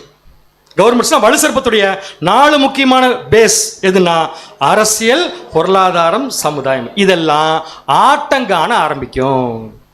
எப்ப சுத்தமா முடிஞ்சு போயிரும்னா 4 தூதர்கள் 4 காத்த விட்டோன்னு முடிஞ்சிடும். ஸோ 7ஆம் வாதை நடந்துருச்சுன்னா மிராக்கிள்ஸ் நின்றோம், பாபிலோன்ல பண்ணக்கூடிய அத்தனை விஷயங்கள் நின்றோம். அட் த சேம் டைம் கவர்மெண்ட்ஸால ஆட்சி செய்ய முடியாது. ஏன்னா 4 பேஸும் சுத்தமாக அழிக்கப்படும். அந்த 4 பேஸ் என்னென்ன? அரசியல், பொருளாதாரம், சமுதாயம். இதை ஞாபகம் வச்சுக்கோங்க. அடுத்தது 3வது விஷயம். ஏற்கனவே இந்த 3 பேர் ஒன்னா கூட்டி சேர்க்கப்பட்டிருக்காங்களா? இவங்களை ஒன்னா சேர்த்து தேவன் கூட்டுவார்னு படிச்சுமா? மகா நாளில் நடக்கும் யுத்தத்திற்கு. அந்த மகா நாளுக்கு என்ன பேர்? இது தேசங்களை ஒன்று கூட்டி அவற்றை அர்மகதோன் எனப்படும் ஒரு சூழலுக்கு கொண்டு செல்லும். கொஸ்டின். அர்மகதோன் எனப்படும் ஒரு சூழலுக்கு கொண்டு செல்லும். அர்மகதோன் என்பது ஒரு இடமா ஒரு சூழலா? இல்ல இடம் தானே கேள்விப்பட்டிருக்கோம் நம்ம. அப்படின்னு என்ன அர்த்தம்னா, அர்மகதோன்கிற இடத்துல ஒரு யுத்தம் நடக்கிற மாதிரி நீங்க நினைச்சுக்கோங்க. ஒரு பிளேஸ் இருக்கு. அந்த பிளேஸ்ல யுத்தம் நடக்கிற மாதிரி நினைச்சுக்கோங்க. ஒரு யுத்தம் நடந்தா யுத்தத்துக்கு வரவங்களுக்கு ஒரு பாதிப்பு வரும் இல்லையா, அதே மாதிரி இப்ப யுத்தம் யாருக்குன்னா கவர்மெண்ட்ஸுடைய 4 டிவைஸ்க்கும் கிறிஸ்துவும் சபைக்கும். இந்த யுத்தத்துல பாதிப்பு யாருக்குன்னு பாத்தீங்கன்னா இந்த 4 டிவைசஸ் தான். அந்த 4 டிவைசஸ்க்கும் பாதிப்பை ஏற்படுத்தும் இடமல்ல, பாதிப்பை ஏற்படுத்தும் சூழலுக்கு பேர் தான் அர்மெகதோன். இது ரெவலேஷன் ரொம்ப கிளியரா இருக்கு. வெளிப்படுத்தின விசேஷம் 16:16. வெளிப்படுத்தல் 16ஆம் அதிகாரம் 16ஆம் வசனம். அப்பொழுது எபிரேய பாஷையிலே அர்மகதோன் என்னப்பட்ட இடத்திலே அவர்களை கூட்டிச் சேர்த்தார். கிடையாதே, இவங்க எல்லாம் ஒன்னா சேர்ந்து அழிய போறது எங்கன்னா அர்மகதோங்கிற இடத்துல தானே. அப்படிதான் இருக்கு தமிழ் பைபிள்ல, அது எபிரேய பாஷையில. ஏன்னா அர்மகதோங்கிற வார்த்தை எபிரேயர்களோட சம்பந்தப்பட்டது. ஏன் அர்மகதோங்கிற இடம்னு போட்டிருக்கீங்க? அப்போ அப்படி ஒரு இடம் இருக்கா? இல்ல. அப்ப என்ன, எப்படி இந்த கவர்மெண்ட்ஸ், இந்த சொசைட்டில இருக்கிற 4 பேஸ், கவர்மெண்ட்ஸ் நம்பி இருக்கிற போப்பு மார்க்கம் ப்ராட்டஸ்டன்ட் எப்படி அழியும்? எல்லாம் இந்த பள்ளத்தாக்கு போறாங்களா? கிடையாது, இந்த சூழ்நிலைக்கு போறாங்க. இந்த சூழ்நிலை இங்கிலீஷ் பைபிள்ல வாசிக்கலாம். ஏஎஸ்பில எப்படி இருக்குன்னா, and they gathered them together into the place which is called in Hebrew Armageddon. இங்க என்ன போட்டிருக்காங்க? which is the place that is called, என்ன போட்டிருக்காங்க? Armageddon. இன்னொரு வெர்ஷன் வாசிக்கலாம், NIV. Then they gathered the kings together to the place that in Hebrew is called Armageddon. இப்ப நல்லா கவனிச்சீங்கன்னா ஏஎஸ்விக்கு NIVக்கு ஒரு வித்தியாசம் இருக்கு. என்ன வித்தியாசம் பாருங்க. அர்மெகதோன் பிரிச்சு போட்டிருக்காங்க. இங்க பாத்தீங்கன்னா gathered them. தெம்னா யாரு? இப்ப அவர்கள். இப்ப அவர்கள் யார் யாரும் படிச்சு 16ஆம் அதிகாரம் தான் படிச்சோம். அப்ப வெளிப்படுத்தின விசேஷம் 16 தான் அப்பே படிச்சோம். அதுல 3 பேரை பத்தி படிச்சோமா? யார் இந்த 3 பேரு? வலுசர்ப்பம், மிருகம், அவங்கள கூட்டி சேர்க்குன்னு போட்டிருக்கு. இங்க என்ன போட்டிருக்குன்னா they gathered the kings. இந்த தேங்கிறது யாரு? அசுத்தாவிகள் சேர்த்துருச்சு 3 பேர்த்தி ஒன்னா. சோ அவங்க யாரை சேர்க்கிறாங்கன்னா kings together. சோ கிங்ஸ்னா எது? கவர்மெண்ட்ஸ். கிங்ஸ்னா கவர்மெண்ட்ஸ் தானே. கவர்மெண்ட்ஸ் உடைய 4 பேஸ் என்ன? அரசியல், பொருளாதாரம், சமுதாய, மதம். இது 4மே கொலாப்ஸ் ஆக போற சிச்சுவேஷனுக்கு பேர் தான் என்னன்னு பாத்தீங்கன்னா அர்மெகதோன். இப்போ எனக்கு ஒரு கொஸ்டின், ஏன் 4ஐயும் ஒன்னா சேர்த்து அழிக்கணும்? தனித்தனியா அழிக்க முடியாதா? இந்த மிருகம் தனியா, கள்ளத்தீர்க்கதரிசி தனியா, வலு சிறப்பை தனித்தனியா அழிக்க முடியாதான்னு கேட்கிறேன். கேட்ட கேள்வி இன்னும் புரியல. ஓரளவுக்கு ஆன்சர் வந்துருச்சு. மிருகம், கள்ளத்தீர்க்கதரிசி, வலு சிறப்பம் 3 ஒன்னா சேருங்கிறதான ப்ராபசி. ஒன்னா சேர்ந்து அழிய போறாங்க. எங்க அழிய போறாங்க? அர்மெகதோன் என்ற சூழ்நிலை. அந்த சூழ்நிலை வர்றது 7ஆம் வாதி. ஞாபகம் வச்சுக்கோங்க. இன்னும் 7ஆம் வாதிக்குள்ள போல, 7ஆம் வாதியில் வரப்போகுது. இப்போ எனக்கு கேள்வின்னா, ஏன் 3 ஒன்னா சேர்த்து அழிக்கிற? தனித்தனி அழிக்க வேண்டியதானே? அவங்களே மட்டும் கேட்குது, அதுக்கப்புறம் கேட்க மாட்டேங்குது. ஏன் அவங்க ஒன்னா சேர்ந்ததே எதுக்குன்னு கேட்டீங்கன்னா அழிகிறதுக்கு தான். ஏன் தெரியுங்களா? ஒவ்வொருத்தரா தனித்தனி அழிக்கிறதுக்கு நமக்கு கொஞ்சம் கஷ்டம் தான். நமக்கு இல்லை, தேவனுக்கும் கொஞ்சம் கஷ்டம் தான். அவர் கஷ்டம் சொல்றதை விட அவருடைய பிளான் அப்படித்தான். எப்படின்னா ஒவ்வொருத்தரையா கூப்பிட்டு அவங்க பண்ற தப்பை சொல்லி அவங்க அழிக்கிறத விட, தப்பு செஞ்சவங்களை அவங்களே ஒன்னா கூட்டிட்டாங்கன்னா வேலை ஈஸி தானே. அப்ப தேவனுடைய ட்ரெண்ட் இப்படிதான் இருக்கும். எப்படி இருக்கு வாசிக்கலாம் பாருங்க. செப்பனியா 3ஆம் அதிகாரம் 8ஆம் வசனம். செப்பனியா 3ஆம் அதிகாரம் 8ஆம் வசனம். ஆகையால் நான் கொள்ளையாட எழும்பும் நாள் மட்டும் எனக்கு காத்திருங்கள் என்று கொஞ்சம் வெயிட் பண்ணுங்க. நான் கொள்ளையாட எழும்பும் நாள் வரைக்கும் காத்துட்டு இருங்க. அடுத்தது நெக்ஸ்ட். என் சினமாகிய உக்கிர கோபத்தை எல்லாம் அவர்கள் மேல் சொரியும்படி ஜாதிகளை சேர்க்கவும். நோட் பண்ணிக்கோங்க, ஜாதிகளை நான் என்ன பண்ணுவேன்? சேர்ப்பேன். அடுத்தது ராஜ்யங்களை கூட்டவும். ராஜ்யங்களை நான் என்ன பண்ணுவேன்? கூட்டுவேன். நான் தீர்மானம் பண்ணினேன். பூமி எல்லாம் என் எரிச்சலின் அக்கினியினால் அழியும். அன்புக்குரிய சகோதர சகோதரிகளே, இனிமேல் உங்களுக்கு Facebookல அப்புறம் டிவில எல்லாம் கொஞ்ச நாள் கழிச்சு 83ஆம் சங்கீதம் நிறைவேறினதுக்கு அப்புறம் என்ன காட்சி வரும்னா, போப்பு மார்க்கமும் ப்ராட்டஸ்டன்ட் சேர்ந்துட்டாங்க. நீங்க நம்புங்க, நம்பாட்டி போங்க. இன்னைக்கு காலையில் நான் பார்த்தேன், நம்ம தமிழ்நாட்டில் ஒரு பெரிய போதகர் ஜனவரியில் நடக்கும் ஆல் கிறிஸ்டியன்ஸ் மீட்டிங்க்கு ஒரு கவர்மெண்ட் முக்கியமான லீடரை இன்வைட் பண்ணியிருக்காரு. படிக்கும்போது ஆச்சரியமா இருக்கு. ஸோ என்ன தெரியுதுன்னா கிளியரா அவங்க வேலையை ஆரம்பிச்சிட்டாங்க. இன்னும் யார் வேலையை ஆரம்பிக்கல? தேவன் இன்னும் ஆரம்பிக்கல வேலையை. ஸோ எதுக்காக விட்டுருக்காருன்னா, கொஞ்சம் கொஞ்சமா இவங்கெல்லாம் ஒன்று சேர்ந்து ஒரு இடத்துல உட்காந்துருக்கும் போது ஒன்னா சேர்த்து என்ன பண்ணிடலாம்னு அழிச்சிடலாம். இதுதான் காட்ஸ் பிளான். இது 3ஆவது ஸ்டெப். 4ஆவது ஸ்டெப், கம்ப்ளீட்டா இந்த 4 பேரும் கொலாப்ஸ் ஆயிடுவாங்க. வாசிங்க 4வது. வலு சர்ப்பம் மிருகம், கள்ள தீர்க்கதரிசி, அசுர சதி அதாவது கூட்டணி ஆனது பாதிக்கப்பட்டு, இவர்கள் கூட்டணியானது பாதிக்கப்பட்டு, மிருகம், கள்ள தீர்க்கதரிசி, வலு சர்ப்பம், இவங்க கூட்டணியானது பாதிக்கப்பட்டு அல்லது பீடிக்கப்பட்டு வெளிப்படும். இதனால் அசுர சக்தி மற்றும் அதன் சதி வெளிச்சத்துக்கு வரும். சோ क्वेश्चन உங்களுக்கு, இந்த விஷயம் இங்க நடக்கிறத சபை பார்க்குமா? அதான் சொன்னேன், இப்பவே பார்த்துருக்கட்டு, இப்பவே பாருங்க எங்கேயா சேர்ந்திருக்கான்ட்டு. ஏன்னா இனிமேல் நம்ம பார்க்கறதுக்கு இருக்கக்கூடாது, இருந்தா நம்ம சபை இல்லை. அப்படின்னா இந்த 4வது விஷயம் இருக்கு இல்லையா, மிருகம், கள்ள, வலு சர்ப்பம். இப்ப நான் 2 வார்த்தை யூஸ் பண்ண போறேன் உங்ககிட்ட. முதல்ல 3 யூஸ் பண்ணிருந்தேன். இப்ப நான் சொல்றேன் இந்த 4வது ஸ்டெப்ல அழிய போறது வலு சர்ப்பம். 2 பேர் தான். யாரது? மிருகம். நம்ம ஏற்கனவே இருந்த தாய் வீடு, அதுக்கப்புறம் நம்ம பிரிஞ்சு வந்த சேய் வீடு. கரெக்டா இருக்குமா நான் சொல்றது? எது நமக்குள்ள தாய் வீடு? போப்பு மார்க்கம். அங்கிருந்து வெளியே வந்த ப்ராட்டஸ்டன்ட். இது 2ம் அழியறத, ஃபுல்லா அழியறத நாம் என்ன பண்ண மாட்டோம், கண்ணில் பார்க்க மாட்டோம். யாருக்காவது ஆசையா இருந்தா எப்போ என்ன பண்ணிக்கோங்க, பார்த்துக்கோ. ஆசையா இருந்தா பார்க்கலாமா, அவளை விட்டு வெளியே வாங்கன்னு சொல்லலாமா? அதுக்கு தான் தேவன் நமக்கு வேலை கொடுத்துருக்காரு. அப்படின்னா இப்ப இந்த 4வது ஸ்டெப் நடக்கணும்னா 7ஆம் பாதி ஸ்டார்ட் ஆனதான் நடக்கும். அப்ப 7ஆம் பாதியில என்ன நடக்கும்? இவர்கள் அழிவதற்கு முன்னாடியே, இவங்க அழிய போறதுக்கு முன்னாடியே என்ன நடக்கும்னா, வெளிப்படுத்தின விசேஷம் 16-17. வெளிப்படுத்தல் 16ஆம் அதிகாரம் 17ஆம் வசனம். 7ஆம் தூதன் தன் கலசத்தில் உள்ளதை ஆகாயத்தில் ஊற்றினான். ஆகாயத்தில் ஊற்ற. இப்பதான் படிச்சோம். ஏன்னா அந்த மிராக்கிள்ஸ் பண்ற ஸ்பிரிட் எல்லாம் கண்ட்ரோல் ஆயிடும் சுத்தமா. அப்பொழுது பரலோகத்தின் ஆலயத்தில் உள்ள சிங்காசனத்திலிருந்து ஆயிற்று என்று சொல்லிய பெருஞ்சத்தம் பிறந்தது. அடுத்த ஸ்டெப் இதுதான். ஆயிடுச்சு. நம்ம வீட்டில் எப்போ ஆயிடுச்சுன்னு சொல்லுவோம்? சமையல் ஆயிடுச்சுன்னா கரெக்ட். அப்போ ஆயிடுச்சுன்னு சொன்னால் என்ன மீனிங்? எதுக்காக காத்திருக்கிறீங்களோ அது முடிச்சு. நம்மளை எதுக்காக தான் காத்திருக்கோம்? சாப்பிட்றதுக்கு, சப்ஜெக்ட் கேட்கறதுக்கா, சபைக்கு வர்றதுக்காக காத்திருக்கோம், சபை வாய்ப்புக்காக காத்திருக்கிறோம். என்னென்னமோ வருது, எல்லாம் சால ஆரம்பிக்கிறதுனால இப்போ பிரச்சனை. குட். அப்போ ஆயிற்றுங்கிற சத்தம் எங்கிருந்து வருது? இங்கே நாட் கிச்சன். எங்கிருந்து வருது? பரலோகத்தில் இல்ல, பரலோகத்துல ஒரு ஆலயம் இருக்கு, ஆலயத்துல ஒரு சிங்காசனம் இருக்கு, அங்கிருந்து சத்தம் வருது. அப்படின்னா இந்த சத்தம் வந்துருச்சுன்னா, இப்ப நம்ம படிச்சோம்ல 4th ஸ்டெப், அது நடந்துரும். 2 விஷயம் அழிக்கப்படும். ஒன்னு மிருகம், இன்னொன்னு கள்ள தீர்க்கதரிசி டெஸ்ட்ராய் ஆயிரும். அப்ப டெஸ்ட்ராய் ஆகிறத பாக்குறதுக்கு இந்த ஆயிற்றுன்னு சொன்ன குரூப் இருக்க மாட்டாங்க. அப்படின்னா என்ன ஆயிருச்சு அப்படின்னா, பரலோகத்தில் உள்ள ஆலயம்ங்கிறது சபை.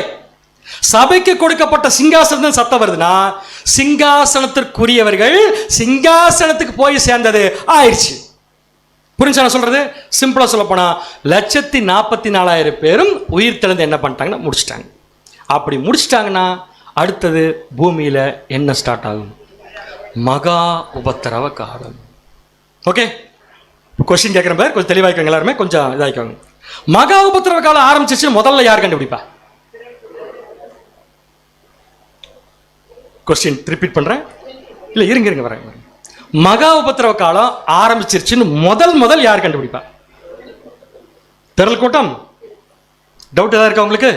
கண்டிப்பா கண்டுபிடிக்க போற திரள் கூட்டம் தான். ஏன்னா திரள் கூட்டத்துக்கு தான் அந்த இண்டிகேஷன் இருக்குன்னு பைபிள்ல ஏற்கனவே நாமளும் படிச்சிட்டோம். அப்போ ஒருவேளை நம்ம அதை பார்த்துட்டோம்னா கிளியரா புரிஞ்சுக்கலாம் என்ன ஆச்சு. எங்க இந்த பிரதரை காணோம், எந்தெந்த சிஸ்டரை காணோம்? ஆமா காணோம். ஆயிடுச்சு. என்ன ஆயிடுச்சு? அட கல்லறையில கொண்டு போய் புதைச்சோம்ல நேத்து, ஆயிடுச்சு. அப்படின்னா நம்ம கல்லறையில கொண்டு போய் புதைக்க போற யாரோ ஒருத்தர் சபை வாய்ப்புக்குரிய கடைசி மெம்பர்னா புதைச்சிட்டு வரும்போதே தெரிஞ்சிடும் நம்ம திரள் கூட்டம். அந்த வேதனை எப்படி இருக்கும்? ஆனா திரள் கூட்டம் வேதனைப்படாது. அதான் ஆச்சரியம். ஸோ அவங்க என்ன அண்டர்ஸ்டாண்ட் பண்ணிக்குவாங்கன்னா, இது 5வது ஸ்டெப். என்னன்னா, இந்த சிதைவின் மூலம், எந்த சிதைவு? 7ஆம் வாதை ஊற்றப்பட்டு ஆகாயத்தில் ஊற்றப்பட்டு இந்த சிதைவு வந்துருச்சுன்னா எலியா வகுப்பார் மறைந்து விட்டார்கள் என்பதை கிரேட் மல்டிடியூட் என்ன பண்ணுவாங்கன்னா உணர்ந்து கொள்வார். எப்படி உணர்ந்து கொள்வார்கள்? ஒரு பாட்டு பாடுவாங்க. நம்ம எப்போ வழக்கமா சொல்ற விஷயம் தான். எரேமியா 8ஆம் அதிகாரம் 20ஆம் வசனம். அறுப்பு காலம் சென்றது, கோடை காலமும் முடிந்தது, நாமோ ரட்சிக்கப்படவில்லை. அப்போ ஒரு விஷயம் அவங்களுடைய ஸ்டேட்மெண்ட் பாருங்க. அறுப்பு காலம் சென்றது, கோடை காலம் முடிஞ்சது. இப்ப நம்ம எலியா இல்ல எலிசா. புரிஞ்சிருச்சா உங்களுக்கு? இப்ப கொஸ்டின் அடுத்தது. அப்படின்னா நாமோ இன்னும் ரட்சிக்கப்படலைன்னு சொல்றாங்க. நாமோ ரட்சிக்கப்படலைன்னு சொல்றாங்களா, இன்னும் ரட்சிக்கப்படலைன்னு சொல்றாங்களா? அப்ப இந்த இன்னும் என்ன அர்த்தம்? அவங்களுக்கு ரட்சிப்பு இருக்கு. புரியுது உங்களுக்கு சொல்றது? அவங்களுக்கு ரட்சிப்பு இருக்கு, ஆனா சபைக்குரிய ரட்சிப்பு முடிஞ்சிருச்சு. அப்படின்னா திரள் கூட்டம் எதற்காக மகாபத்திர காலத்துல இன்னும் ரட்சிப்படையாம வெயிட் பண்ணு? கேள்வி புரியுதா உங்களுக்கு? திரள் கூட்டம் 7ஆம் ஆதி ஊற்றப்பட்டதுக்கு அப்புறம் மகாபத்திர காலத்துல ஏன் ரட்சிப்பு அடைய வேண்டியவங்க ரட்சிப்படையாம உயிரோடு இருக்காங்க? ஒன்னு, கேரக்டர் விட்டாங்க. சரி, கேரக்டர் விட்டு கொடுத்தாங்க இல்லையா? செகண்ட் கொஸ்டின், கேரக்டர் விட்டு கொடுத்தவங்கள ஏன் தேவன் வெயிட் பண்ண வைக்கிறார்? ஏன் ரட்சிப்பு இன்னும் வரல உங்களுக்கு? அவங்களுக்கு மகாபத்திர காலத்துல ஒரு முக்கியமான வேலை இருக்கு. ஒரு முக்கியமான வேலை இல்ல, பல முக்கியமான வேலைகள் இருக்கு. ஒரு முக்கியமான வேலை என்னன்னா, ட்ரெஸ் நல்லா துவைக்கணும். வாசிங்க வெளிப்படுத்தின விசேஷம் 7ஆம் அதிகாரம் 14ஆம் வசனம். வெளிப்படுத்தல் 7ஆம் அதிகாரம் 14ஆம் வசனம். அதற்கு நான், ஆண்டவனே, அது உமக்கே தெரியும் என்றேன். அப்பொழுது அவன், இவர்கள் மிகுந்த உபத்திரவத்திலிருந்து வந்தவர்கள். எங்கிருந்து வந்தவர்கள்? மிகுந்த உபத்திரவத்திலிருந்து வந்தவர். இவங்க வந்து முடிச்சிட்டாங்க. அப்புறம் பேசப்படுற வசனம் இது. இவர்கள் தங்கள் அங்கிகளை ஆட்டுக்குட்டியானவருடைய ரத்தத்திலே தோய்த்து வெளுத்தவர்கள். அப்ப இவங்களுக்கு என்ன வேலை, என்ன பெண்டிங் இருக்கு? ட்ரெஸ் துவைச்சு போட வேண்டிய கரெக்டா தெளிவா வசனத்தின்படி சொல்ல போனா தங்கள் வஸ்திரங்களை. யார் வஸ்திரத்தை? இவங்களுக்கு வஸ்திரம் எப்ப கொடுக்கப்பட்டுச்சு? சொல்லுங்க, எப்ப கொடுக்கப்பட்டுச்சு? பேப்டிஸ்ட்ல கொடுக்கப்பட்டுச்சு. ஆனா துவைக்கிற கண்டிஷனுக்கு ஆயிடுச்சு இப்ப. சரி, ஓகே, துவைக்கிற காலப்பகுதி தான் மகாபத்திர காலம். சோ எப்படி துவைக்கணுமாமா? தங்கள் அங்கிகளை ஆட்டுக்குட்டியான ஒரு ரத்தத்துல துவைத்து வெளுக்கும். அப்படின்னு என்ன அர்த்தம்? அங்கிகளை ஆட்டுக்குட்டியானவருடைய ரத்தத்தில் தோய்த்து வெளுத்தல் என்றால் என்ன அர்த்தம்னா, அவங்க ட்ரெஸ்ஸை அவங்க கழுவிக்கிறதுக்கு தேவன் வாய்ப்பு கொடுப்பார். எப்படி தெரியுமா கொடுப்பாரு? ஒரு சில கண்டிஷன்ல சாக சொல்லுவார், சாகணும் திரள் கூட்டம். ஒரு சில கண்டிஷன்ல போய் சொல்ல சொல்லுவார், சொல்லணும். ஒரு சில கண்டிஷன்ல போய் நீங்க என்ன பண்ணுங்கன்னு தேவன் சொல்றாரு, அதை பண்ணணும். அப்படி பண்றதுக்கு அவர்கள் படாத பாடுபடுவாங்க. அதுக்கு பேர் தான் தங்கள் வஸ்திரங்களை ஆட்டுக்குட்டியானவருடைய ரத்தத்தில் தோய்த்து வெளுத்தல். ரொம்ப அழகா ஒரு கமெண்ட்ரி கொடுத்திருக்காங்க. வாட் இஸ் மீன் பை ரத்தத்தில் தோய்த்து வெளுத்தல்? வாசிங்க. இந்த காலத்தில் அவர்கள் தங்கள் அங்கிகளை சுத்தம் செய்வது. எந்த காலம்? இப்ப இல்ல, நம்ம எல்லாம் போனதுக்கு அப்புறம். இந்த காலத்தில் அவர்கள் தங்கள் அங்கிகளை சுத்தம் செய்வதை பற்றி மட்டுமே நாம் பெரும்பாலும் நினைக்கிறோம். ஆனால் அவர்களுடைய சுத்திகரிப்பு என்பது கர்த்தருடைய திட்டத்தின் சார்பாக அவர்கள் செய்யும் செயல்களால் நிறைவடைகிறது. அவங்க எப்படி துவைத்து வெளுக்க போறாங்கன்னா, தேவன் கொடுக்கும் ஆப்பர்ச்சுனிட்டி. ஸோ அந்த ஆப்பர்ச்சுனிட்டி இவங்க பண்ணும்போது இவங்க சாதாரணமாக அந்த வேலையை பண்ண முடியாதுங்க. சில சமயம் மரிக்கிற அளவுக்கு போக வேண்டி வரும். அந்த மரிக்கிற அளவுக்கு ஒரு எக்ஸ்பீரியன்ஸ்குள்ள போய் தேவன் கொடுக்கிற வேலையை மகாபத்திர காலத்தில் செய்யறதான் ஆட்டுக்குட்டியானுடைய ரத்தத்தில் தங்கள் வஸ்திரங்கள் என்ன பண்றாங்க, அவங்க துவைத்து வெளுக்கிறாங்க. ஆனா இதை திரள் கூட்டம் அழுதுகிட்டே பண்ணுமா, வருத்தத்திலே பண்ணுமா, சந்தோஷமா பண்ணுமா? கொஞ்சம் பதில வரலையே. சந்தோஷம் எப்படி சொல்றீங்க? வசனம் இருக்கு, நாங்க சந்தோஷமா தான் பண்ணுவோம்னு பாடியிருக்காங்க ஏற்கனவே. ஆபகுக் 3ஆம் அதிகாரம் 17-18. ஆபகுக் 3ஆம் அதிகாரம் 17-18 வசனங்கள். அத்திமரம் துளிர் விடாமற் போனாலும். என்ன சபை காணாம போயிடுச்சு? அத்திமரம் துளிர் விடாமல் போனாலும், திராட்சை செடிகளில் பழம் உண்டாகாமற் போகலாம். திராட்சை செடி முடிஞ்சு போயிடுச்சு. திராட்சை செடி தான் சபை, அத்திமரம் முற்பிதாக்கள். அடுத்தது நெக்ஸ்ட். ஒலிவ மரத்தின் பலன் அற்று போனாலும், வயல்கள் தானியத்தை விளைவியாமற் போனாலும், கிடையில் ஆட்டு மந்தைகள் முதலற்று போனாலும், தொழுவத்திலே மாடு இல்லாமற் போனாலும், நான் கர்த்தருக்குள் மகிழ்ச்சியாயிருப்பேன், என் ரட்சிப்பின் தேவனுக்குள் களி கூறுவேன். இப்ப சொல்லுங்க, திரள் கூட்ட சந்தோஷமா வேலை செய்ய போறாங்களா, வருத்தத்திலே வேலை செய்ய போறாங்களா? அதாவது தங்கள் அங்கிகளை ஆட்டுக்குட்டியானுடைய ரத்தத்தில் தோய்த்து வெளுக்கிறது அப்படிங்கிறது ஒரு கஷ்டமான செயல். ஆனா தேவன் கொடுக்குற ஆப்பர்ச்சுனிட்டி அது. பட் இந்த ஆப்பர்ச்சுனிட்டியை கஷ்டமான செயலா செய்வாங்களா, விரும்பி செய்வாங்களா? அவங்க பாடுற பாட்டின்படி தெரியுது, தேவனுக்குள் நான் என்ன பண்ணுவேன், களி கூறுவேன். இப்போ எனக்கு கேள்வின்னா, திரள் கூட்டம் இம்மீடியட்டா சபை இன்னைக்கு முடிச்சது வாய்ப்பு, திரள் கூட்டம் இருக்கு. முதல்ல சபை வாய்ப்பு முடிச்சிச்சுன்னு யார் கண்டுபிடிப்பாங்க? திரள் கூட்டம் கண்டுபிடிச்சுவாங்களே. கண்டுபிடிச்ச உடனே சந்தோஷப்பட்டுருவாங்களா? பண்ண மாட்டாங்க. என்ன பண்ணுவாங்க? யோசிப்பாங்க, ஏன் போயிட்டாங்க இவங்க, ஏன் இவங்க இல்லை. கொஞ்ச நாள் என்ன பண்ணுவாங்க தெரியுமா? அவர் போயிட்டாரு, நான் விட்டேன். அவர் செஞ்ச எதை நான் செய்யாம போனேன். இனிமேல் அவர் மேல் புறாமப்பட முடியாது, கோவப்பட முடியாது. அவர் போயிட்டார். இருந்தாலும் கம்பேர் பண்றதுக்கு எனக்கு ஒருத்தர் இருக்கார். நான் எந்தெந்த விஷயத்தை மிஸ் பண்ணேன் அப்படின்ட்டு திரள் கூட்டம் தான் செய்த தவறுகளை உணர்ந்து கொள்வதற்கும், அந்த உணர்ந்து கொள்ளக்கூடிய கண்டிஷன் இருந்து தேவன் வாப்பான்னு கூப்பிட்டு வேலை கொடுக்கறதுக்கும் ஒரு கேப் இருக்கும்ல. அதுக்கப்புறம் அந்த வேலை கொடுக்கும்போது சந்தோஷமா செய்யறதுக்கு ஒரு கேப் இருக்கும்ல. திரள் கூட்டம் யோசிக்கும் இல்லையா? அந்த யோசிக்கிற காலப்பகுதி தாங்க வெளிப்படுத்தின விசேஷம் 8ஆம் அதிகாரம் 1ஆம் வசனம். It's a realization period of great company. வெளிப்படுத்தல் 8ஆம் அதிகாரம் 1ஆம் வசனம். அவர் 7ஆம் முத்திரையை உடைத்த போது பரலோகத்தில் ஏறக்குறைய அரை மணி நேரமளவும் அமைதல் உண்டாயிற்று. எத்தனாவது முத்திரை? எத்தனாவது வாதை அப்படின்னு என்ன அர்த்தம்? அரை மணி நேரம்னா கரெக்டாக அரை மணி நேரம் கிடையாது. நம்ம ரெவலேஷன் ஸ்டடியில் படிச்சுட்டு ஒரு குறிப்பிட்ட காலப்பகுதி திரள் கூட்டம் உடனே வேலையை ஸ்டார்ட் பண்ண முடியாது. தங்களுடைய தவறு என்னங்கிறத ரியலைஸ் பண்ணுறதுக்கும் தேவன் கொடுக்குற வேலையை அண்டர்ஸ்டாண்ட் பண்ணுறதுக்கும் தவறை திருத்திக்கிறதுக்கும் ஒரு காலப்பகுதி இருக்கு இல்லையா? அதை தான் பைபிள் என்ன சொல்லுதுன்னா, பரலோகத்தில் ஏறக்குறைய என்ன இருக்கு? அரை மணி. அப்படின்னு இதுக்கு முன்னாடி பரலோகத்தில் என்ன இருக்கு? சத்தம் கேட்டு இருக்குது. எப்போ சத்தம் கேட்டுச்சு கரெக்டாக பரலோகத்தில்? ஆயிற்று. சூப்பர். சபை முடியும் போது ஆயிற்றுங்கிற சத்தம் கேட்டுச்சு.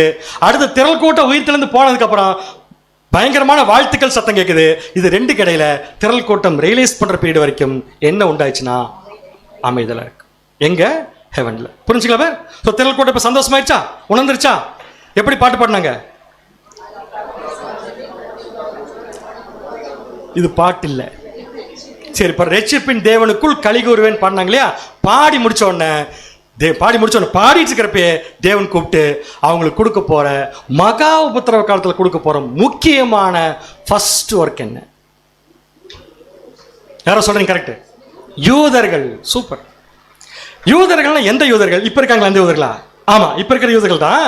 ஆனா இப்ப இருக்கிற எல்லா யூதர்களும் இல்ல. ரொம்ப அழகா கமெண்ட்ரி கொடுத்திருக்காங்க. 6வது ஸ்டெப்புக்கு வந்துட்டோம். இப்ப நம்ம the great company will finish the task of witness to Israel. Israel ஜனங்கள்கிட்ட போய் என்ன பண்ணுவாங்க? இவங்க சாட்சி சொல்லுவாங்க. எந்த இஸ்ரேல் ஜனங்களுக்குன்னா எல்லா இஸ்ரேல் ஜனங்கள் கிடையாது. Faithful remnant. ரெமனன்ட்னா என்ன அர்த்தம்?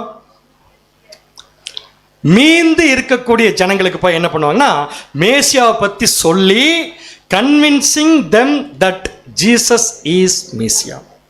வந்து பிறந்தார் பாத்தீங்களா பித்தளைகள் ஒருத்தர், அவர் தான்ப்பா மேசியான்னு போய் என்ன பண்ணுவாங்கன்னா மீந்திருக்கும் இஸ்ரேல் ஜனங்களுக்கு சொல்லுவாங்க. அப்ப மிச்ச இஸ்ரேல் ஜனங்கள் என்னன்னாங்க? எங்க மீந்து இருக்கிற இஸ்ரேல் ஜனங்கள் தான் போய் சொல்லுவாங்கன்னா மீதி இருந்த ஜனங்கள் என்னன்னாங்க? இப்படி என்னை போக சொல்றீங்களா? மீந்து இருக்கிற இஸ்ரேல் ஜனங்கள்னு கேஸ் ஏன் வருதுன்னா இது நடக்கவே எருசலேம்ல ஒரு யுத்தம் ஸ்டார்ட் ஆகுது. அதை தான் படிக்கிறோம். சகரியா 14:2. சகரியா 14ஆம் அதிகாரம் 2ஆம் வசனம். எருசலேமுக்கு விரோதமாக யுத்தம் பண்ண சகல ஜாதிகளையும் கூட்டுவேன். இதை வந்து பின்னாடி நான் எசேக்கியேல் 38 ரீகால் பண்ணுவேன். இப்போதைக்கு ஜஸ்ட் இதை புரிஞ்சுக்கோங்க. இது எப்பன்னா 7ஆம் வாதையின் காலத்துல. ஞாபகம் வச்சுக்கோங்க. இது யார் வர? கவர்மெண்ட்ஸ் எந்த அடையாள பாஷையில் நம்ம ரெப்ரசென்ட் பண்ணுவோம்? ஏற்கனவே வலுசர்ப்பம் செத்துருச்சாங்க இல்ல? எது ரெண்டு தான் செத்துருக்கு? மிருகம் கலத்தீச சாக போகுது. இப்ப வலுசர்ப்பம் வருது. எப்படி வருதுன்னு பார்க்கலாம் பாருங்க. நகரம் பிடிக்கப்படும், வீடுகள் கொள்ளையாகும், ஸ்திரீகள் அவமானப்படுவார்கள், நகரத்தாரில் பாதி மனுஷர் சிறைப்பட்டு போவார்கள், மீதியான ஜனமோ நகரத்தை விட்டு அறுப்புண்டு போவதில்லை. யார் அறுப்புண்டு போவதில்லை? அந்த மீதியான ஜனத்துக்கு தான் திரள் கூட்டம் என்ன சொல்லுவாங்கன்னா, நீங்க அடிச்சு கொன்னீங்க பாத்தீங்களா, அவர் தான் யாருன்னு பார்த்தீங்கன்னா நீங்கள் ரொம்ப காலமாக எதிர்பார்த்து கொண்டிருக்கிற மேசியா. சொன்ன எல்லாரும் உடனே ஒத்துக்குவாங்களா? வேணா இப்போ வேணா வாங்க போகலாம், இஸ்ரேலுக்கு போகலாம், நாளைக்கு டிக்கெட் எடுத்துட்டு. யாருக்கு தைரியம் இருக்குன்னு பார்க்கலாம் அவங்ககிட்ட போய் சொல்றது. சில சமயம் அவர்கள் நம்மை கொலை செய்யக்கூட நேரிடும். ஸ்தேவானை கல்லறிஞ்சு கொண்டாங்க பார்த்தீங்களா, அந்த மாதிரி கொலை செய்ய நேரிடும். அப்படின்னா திரள் கூட்டம் போய் சொல்லுதுன்னா அடி வாங்கமா வாங்காதா? எல்லாரும் கூப்பிட்டு திரள் கூட்டத்தை வெல்கம் பண்ணி கேட்பாங்களா? கேட்க மாட்டாங்க. அதை கிரியேட் பண்ண வேண்டிய வேலை திரள் கூட்டம். அப்படின்னா அடி வாங்குறாங்கல்ல, அதுக்கு பேர் தாங்க ஆட்டுக்குட்டியானுடைய ரத்தத்தில் தோய்த்து வெளுத்தல். புரியுது உங்களுக்கு? இந்த வேலையை தான் திரள் கூட்டம் பண்ணும். இவங்க போறப்பயே தேவன் என்ன பண்ணிடுவார்னா ஒரு குரூப் அழிச்சிட்டு மீதியான ஜனங்களை பாக்கி வைப்பாரு. அவங்ககிட்ட போய் 2 பேரும் சேர்ந்து என்ன பாட்டு பாடுவாங்கன்னா உன்னத பாட்டு 6ஆம் அதிகாரம் 1ஆம் வசனம். உன்னத பாட்டு 6ஆம் அதிகாரம் 1ஆம் வசனம். உன் நேசர் எங்கே போனார்? ஸ்திரீகளில் ரூபவதியே. ஸ்திரீகளில் ரூபவதி. இப்ப இந்த இடத்துல ஸ்திரீகள் யார் எடுத்துக்கலாம்? ஒட்டுமொத்த இஸ்ரேல் ஜனங்கள். அதுல நீ எப்படிப்பட்டவ? ரூபவதியா? நான் மீந்திருக்கிற ரூபவதியே. உன் நேசர் எவ்விடம் போய்விட்டார்? உன்னோடு கூட நாங்களும் அவரை தேடுவோம். என்ன சொல்லுவாங்களா? உன்னோட கூட நாங்களும் என்ன பண்றோம்? அவரை தேடுறோம். நம்ம 2 பேரும் தேடி தேடி சத்தியத்தில் அவர் யாருன்னு கண்டுபிடிச்சிடலாம். அப்படிங்கிறது யார் விட்னஸ் பண்ண போறதுன்னா திரள் கூட்டம். ஸோ விட்னஸ் பண்ணி ஃபெய்த்ஃபுல் ஜனங்களா மாறி வருவாங்க இல்லையா இஸ்ரேல் ஜனங்கள். அவர்கள் எல்லாரும் மேசியாவை ஏற்றுக்கொண்டால் எதுக்குள்ள வந்துருவாங்க? புதிய உடன்படிக்கைக்குள் வந்துருவாங்க. ஏன்? புதிய உடன்படிக்கையின் மத்தியஸ்தர் யாரு? நம்முடைய ஆண்டவராக இயேசு கிறிஸ்து. புரியுது உங்களுக்கு? அப்ப இயேசு கிறிஸ்துவை அவங்க அக்செப்ட் பண்ணாம புதிய உடன்படிக்கைக்குள் வர முடியாது.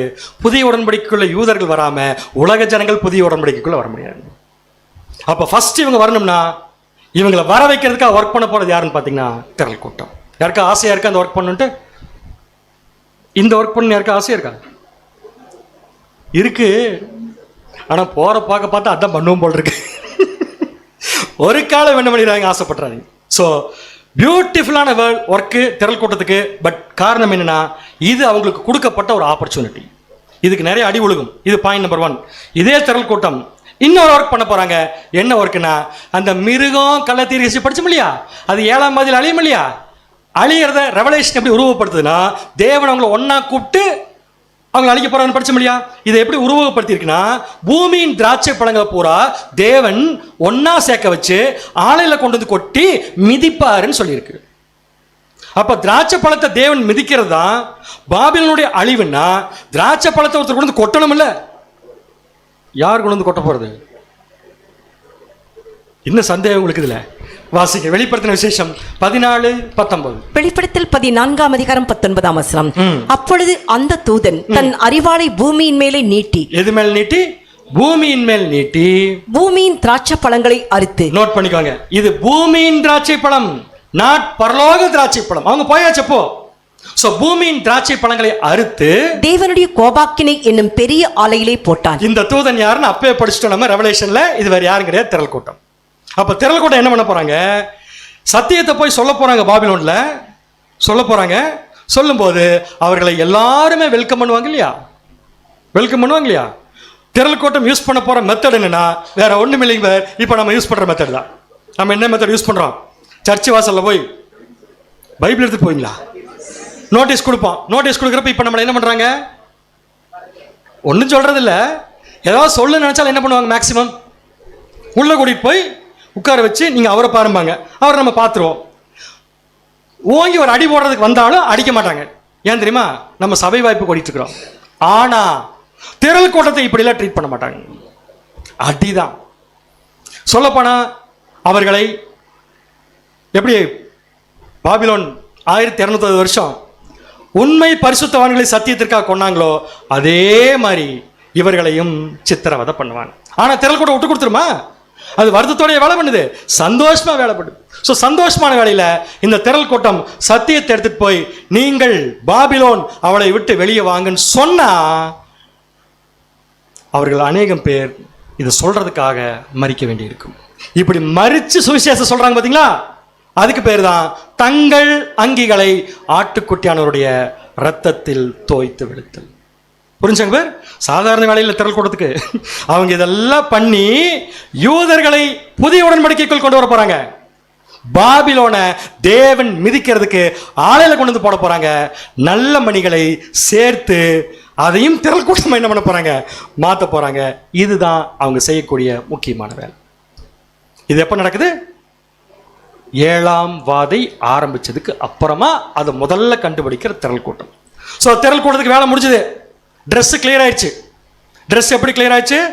ஆட்டுக்குட்டியானவருடைய ரத்தத்தில் தோய்த்து வெளுத்தாச்சு. இப்ப திரள் கூட்டத்துடைய குவாலிஃபிகேஷன் ஒருத்தர் கிடைச்சிருச்சு. திரள் கூட்டத்தில் ஒருத்தருக்கு திரள் கூட்டம் கிடைச்சிருச்சு. இப்ப தேவன் என்ன பண்ணுவார்? அவங்களை அடுத்தது நெக்ஸ்ட் என்ன சந்தேகம் உங்களுக்கு? என்ன பண்ணுவார்னா மறிக்க வச்சிருவார். அவங்க கோர்ஸ் முடிஞ்சது. கோர்ஸ் முடிஞ்ச உடனே அவங்க எத்தனை வருஷம் குழியில காத்திருப்பாங்க திரள் கூட்டம்? உடனே. ஸோ உடனே எங்க போயிடுவாங்க? இங்கே ஒன்றும் பதில் எங்கேயோ போயிடுவாங்க மட்டும் சொல்கிறேன். எங்கேயும் சொல்ல முடியும். எங்கே போயிடுவாங்கன்னா பரலோகத்துக்கு. This is called the 7th step. The great company will be glorified. எப்படி க்ளோரிஃபை ஆகும்? 45ஆம் சங்கீதம் 14:15. 45ஆம் சங்கீதம் 14-15 வசனங்கள்.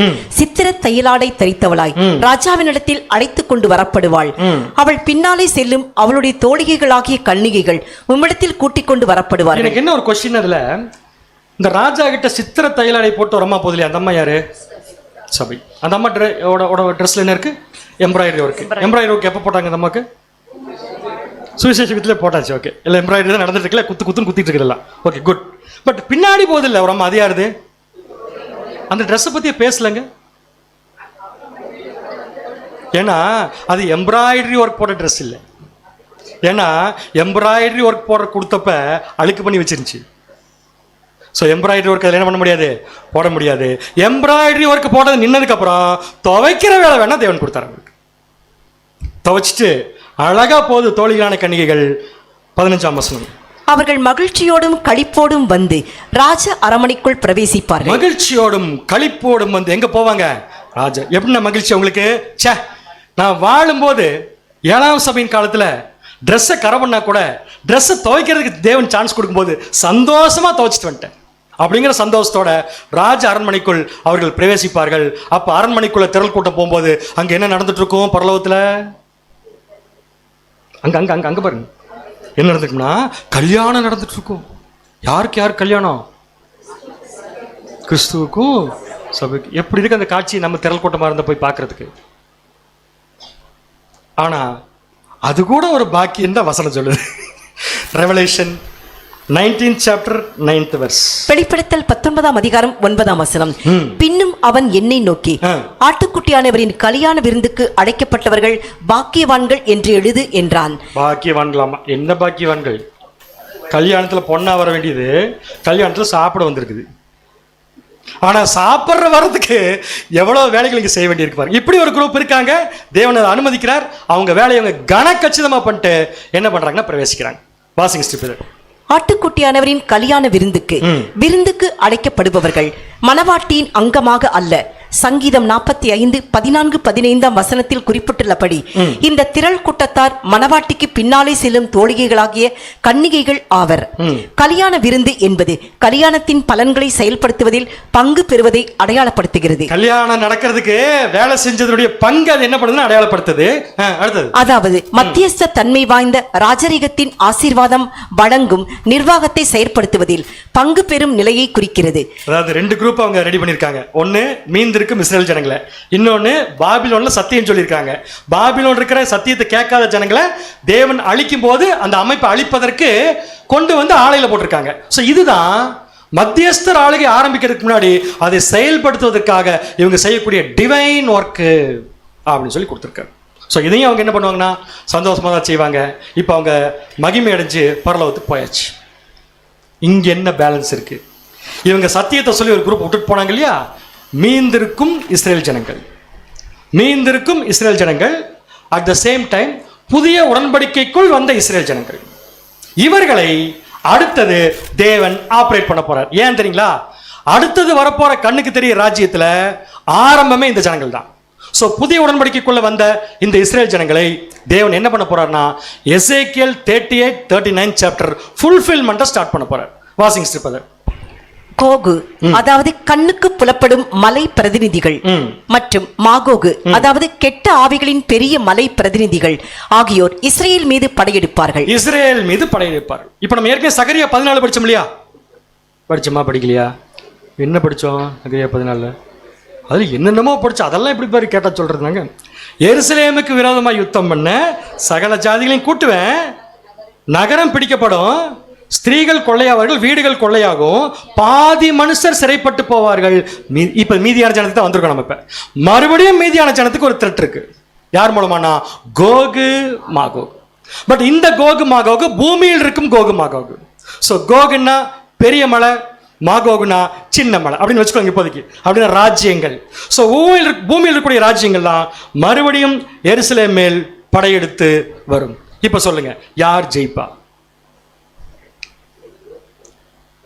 கோகு தான் ஜெயிக்கும், இஸ்ரேல் தான் ஜெயிக்கும். எப்படி பதர்?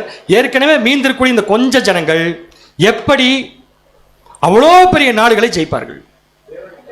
தேவன் யுத்தம் பண்ணுவார். அருமையான பதில். அதுக்கு ஒரு வேலை நடக்கணும்ல. அப்படின்னு என்னன்னா இவங்க அடி வாங்கி வாங்கி வாங்கி தாங்க முடியாம தேவன்கிட்ட பிரேயர் பண்ணுவாங்க. இதே மாதிரிதான் ஒரு சம்பவம் பழைய ஏற்பாட்டில் நடந்துச்சு. அடி வாங்கி வாங்கி வாங்கி தாங்க முடியாம தேவனை நோக்கி முறையிட்டார்கள். எகிப்துல உடனே தேவன் கேட்டாரா இல்லையா? அவர்கள் கூக்குரலை தேவன் கேட்டார். அதே மாதிரி இவங்க கூக்குரலை தேவன் கேட்பாரு. எல்லா நாடுகளும் அடிக்குது, கூக்குரலை தேவன் கேட்பாரு. எதுக்காக கேட்கிறாருன்னா இவங்க பண்ணக்கூடிய ஜெபம். சோ தேவன் கிட்ட இவங்க ஜெபம் பண்ணுவாங்க. பண்ணின உடனே தேவன் அங்க மோசேவை அனுப்புனாரு, இங்க திருப்பியும் மோசேவை அனுப்புவார். கரெக்டா? அங்க எப்படி மோசேவை அனுப்புனாரோ அதே மாதிரி அவங்க லீடர்ஸை உயிர் தெழுப்ப போறார். இதுதான் முற்பிதாக்களுடைய உயிர்த்தெழுதல். ஓகேங்களா பேர்? ஸோ யார் யாரெல்லாம் வர்றதுக்கு வாய்ப்பு இருக்கு நமக்கு தெரிஞ்ச வரைக்கும் சொல்லுங்க. தாவீது, கோலியத், தாவீது, மோசே வரலாம். இவங்கெல்லாம் எந்திரிச்சு வந்து என்ன பண்ணுவாங்கன்னா, இவங்க காலத்துல என்ன செஞ்சாங்களோ அதே விஷயத்த இப்ப டிவைன் ரீசன்ஸ்க்காக பண்ண ஆரம்பிப்பாங்க. இதை பத்தி வசனம் ஏதாவது இருக்கா? இவங்களுக்கு யார் சப்போர்ட் பண்ணுவா? ஏன்னா இவங்க பூமியில் தான் இருக்காங்க. இவங்களுக்கு யார் சப்போர்ட் பண்ணுவா? இவங்க இஸ்ரேலை காப்பாத்துறது தான் வந்திருக்காங்க கோகுமாக இருந்து. பட் இவங்களுக்கு பவர் எங்க இருந்து வருது? மேல இருந்து வருது. மேல யார் இருக்கா? சபை. சூப்பர். அப்படின்னு வசனம் எங்கேயாவது இருக்கா? மீகா 5:5. மீகா 5ஆம் அதிகாரம் 5ஆம் வசனம். இவரே சமாதானக்காரனர். அசீரியன் நம்முடைய தேசத்திலே வரும்போதும் நம்முடைய அரண்மனைகளை மிதிக்கும் போதும் 7 மேய்ப்பரையும் மனுஷரில் 8 அதிபதிகளையும் அவனுக்கு விரோதமாக நிறுத்துவேன். 7 மேய்ப்பர், சபை, 8 அதிபதி, உயிர்த்தெழுப்பப்பட்ட முற்பு. என்ன கரெக்டா ஆர்டர் வருது பாருங்க. ஃபர்ஸ்ட் சபையின் உயிர்த்தெழுதல், அதுக்கப்புறம் திரள் கூட்டத்துடைய ஒர்க், அப்புறம் திரள் கூட்டத்தும் உயிர்த்தெழுதல், திரள் கூட்ட ஒர்க் பண்ண ஜனங்களை காப்பாற்றுறதுக்கு முற்பிதாக்கள் உயிர்த்தெழுதல். ஒரு ப்ராப்பரா தேவன் கிளியரா பிளான் பண்றாரு.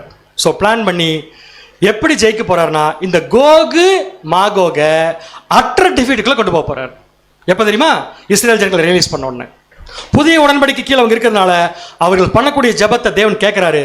கேட்டு அவங்களுக்கு எதிராக வந்த கோகு மாகோக தேவன் என்ன பண்றார்? ஃபர்ஸ்ட் கோக என்ன பண்றார் வாசிக்கலாம். எசேக்கியேல் 39:1. எசேக்கியேல் 39ஆம் அதிகாரம் 1ஆம் வசனம். இப்போதும் மனுபுத்திரனே, நீ கோகுக்கு விரோதமாக தீர்க்க தரிசனம் உரைத்து சொல்ல வேண்டியது என்னவென்றால், கர்த்தராகிய ஆண்டவர் உரைக்கிறார், மேசேக் தூபால் ஜாதிகளின் அதிபதியாகி கோகே, இதோ நான் உனக்கு விரோதமாக வருகிறேன். வந்து என்ன பண்ணானோ ஒரு சாம்பிள் மட்டும் வாசிக்கலாம். 4ஆம் வசனம். எசேக்கியேல் 39ஆம் அதிகாரம் 4ஆம் வசனம். நீயும் உன் எல்லா இராணுவங்களும் உன்னோடு இருக்கிற ஜனங்களும் இஸ்ரேல் மலைகளில் விடுவீர்கள். உராய்ஞ்சுகிற சகலவித பட்சிகளுக்கும் வெளியின் மிருகங்களுக்கும் உன்னை இரையாக கொடுப்பேன். அப்படின்னு அர்த்தம். வரக்கூடிய கவர்மெண்ட்ஸ்ல கோகு மாகோகு இப்ப நான் எக்ஸ்பிளைன் பண்ண டைம் இல்லை எனக்கு. கோகும் வருது, மாகோகு வருது. கோக கம்ப்ளீட்டா டெஸ்ட்ராய் பண்ணி முடிக்க போறார். இது ரெண்டுமே கவர்மெண்ட்ஸ், ஏற்கனவே படிச்சிட்டோம். ஸோ கவர்மெண்ட்ஸை ஒட்டு மொத்தமாக அழிக்க போறார். அதுல ஒன்னு கோக் அவுட், அடுத்தது மாகோக் அவுட். எசேக்கியேல் 39:6. எசேக்கியேல் 39ஆம் அதிகாரம் 6ஆம் வசனம். நான் மாகோக் இடத்திலும் தீவுகளில் நிர்விசாரமாய் குடியிருக்கிறவர்களிடத்திலும் அக்கினியை அனுப்புவேன். அப்பொழுது நான் கர்த்தர் என்று அறிந்து கொள்வார்கள். மாகோக் மேல தேவன் எதை அனுப்ப போறாரு? அக்னி ரெப்ரசன்ட்ஸ் கம்ப்ளீட் டெஸ்ட்ரக்ஷன். ஒரு முழு அழிவை ஏற்படுத்த போறாரு. அந்த அழிவின் மூலம் மாகோகம் என்ன போகுதுன்னா அழிய போகுது. இன்னும் அழிய வேண்டிய ஒண்ணே பேலன்ஸ் இருக்கு. என்னது அது? அழிய வேண்டிய ஒண்ணே பேலன்ஸ் இருக்கு. மத்தியஸ்தர் ஆளுகை வர்றதுக்கு 7th பிளேக்ல இன்னும் 1 பாக்கி இருக்கு. எதுன்னா வலு சர்ப்பம் இல்ல, பாபிலோன். சோ பாபிலோன் எப்படி அழிய போகுதுங்கிறத 9வது ஸ்டெப். இது என்னன்னு வாசிக்கலாம். இந்த பகுதியில் தான், அல்லது இந்த சம்பவத்தின் போதுதான் பழைய கிறிஸ்தவம், அதாவது நிம்ரோத் தனது முடிவை காணும். எருசலேமுக்கு விரோதமா வந்த ஜாதிகள் அழியும் போது அட் த சேம் டைம் பாபிலோனும் அழியும்.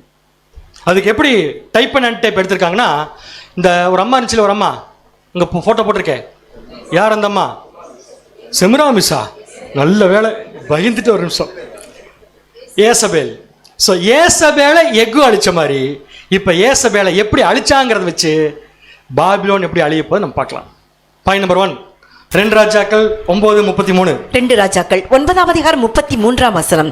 அப்பொழுது அவன் அவளை கீழே தள்ளுங்கள் என்றான். அப்படியே அவளை கீழே தள்ளினதினால், யாரை கீழே தள்ளினாங்க? ஏசபேலை கீழே தள்ளினாங்க. அவளுடைய ரத்தம் சுவரிலும் குதிரைகளிலும் தெரித்தது. அவன் அவளை மிதித்துக் கொண்டு. நல்ல கவனிங்க. யாரை மிதிச்சா? எகு யாரை மிதிச்சாரு? ஏசபேலை மிதிச்ச உடனே அந்த அம்மா உள்ள இருந்து ரத்தம் என்ன ஆயிடுச்சாமா? தெளிச்சிருச்சாம். இது நிழல். இந்த அம்மா இப்ப யாருக்கு அடையாளம்? பாபிலோன். இப்ப பாபிலோன் எப்படி அழிக்க போறாரு? மிதிச்சு ரத்தத்தை வெளியெடுக்க போறாரு.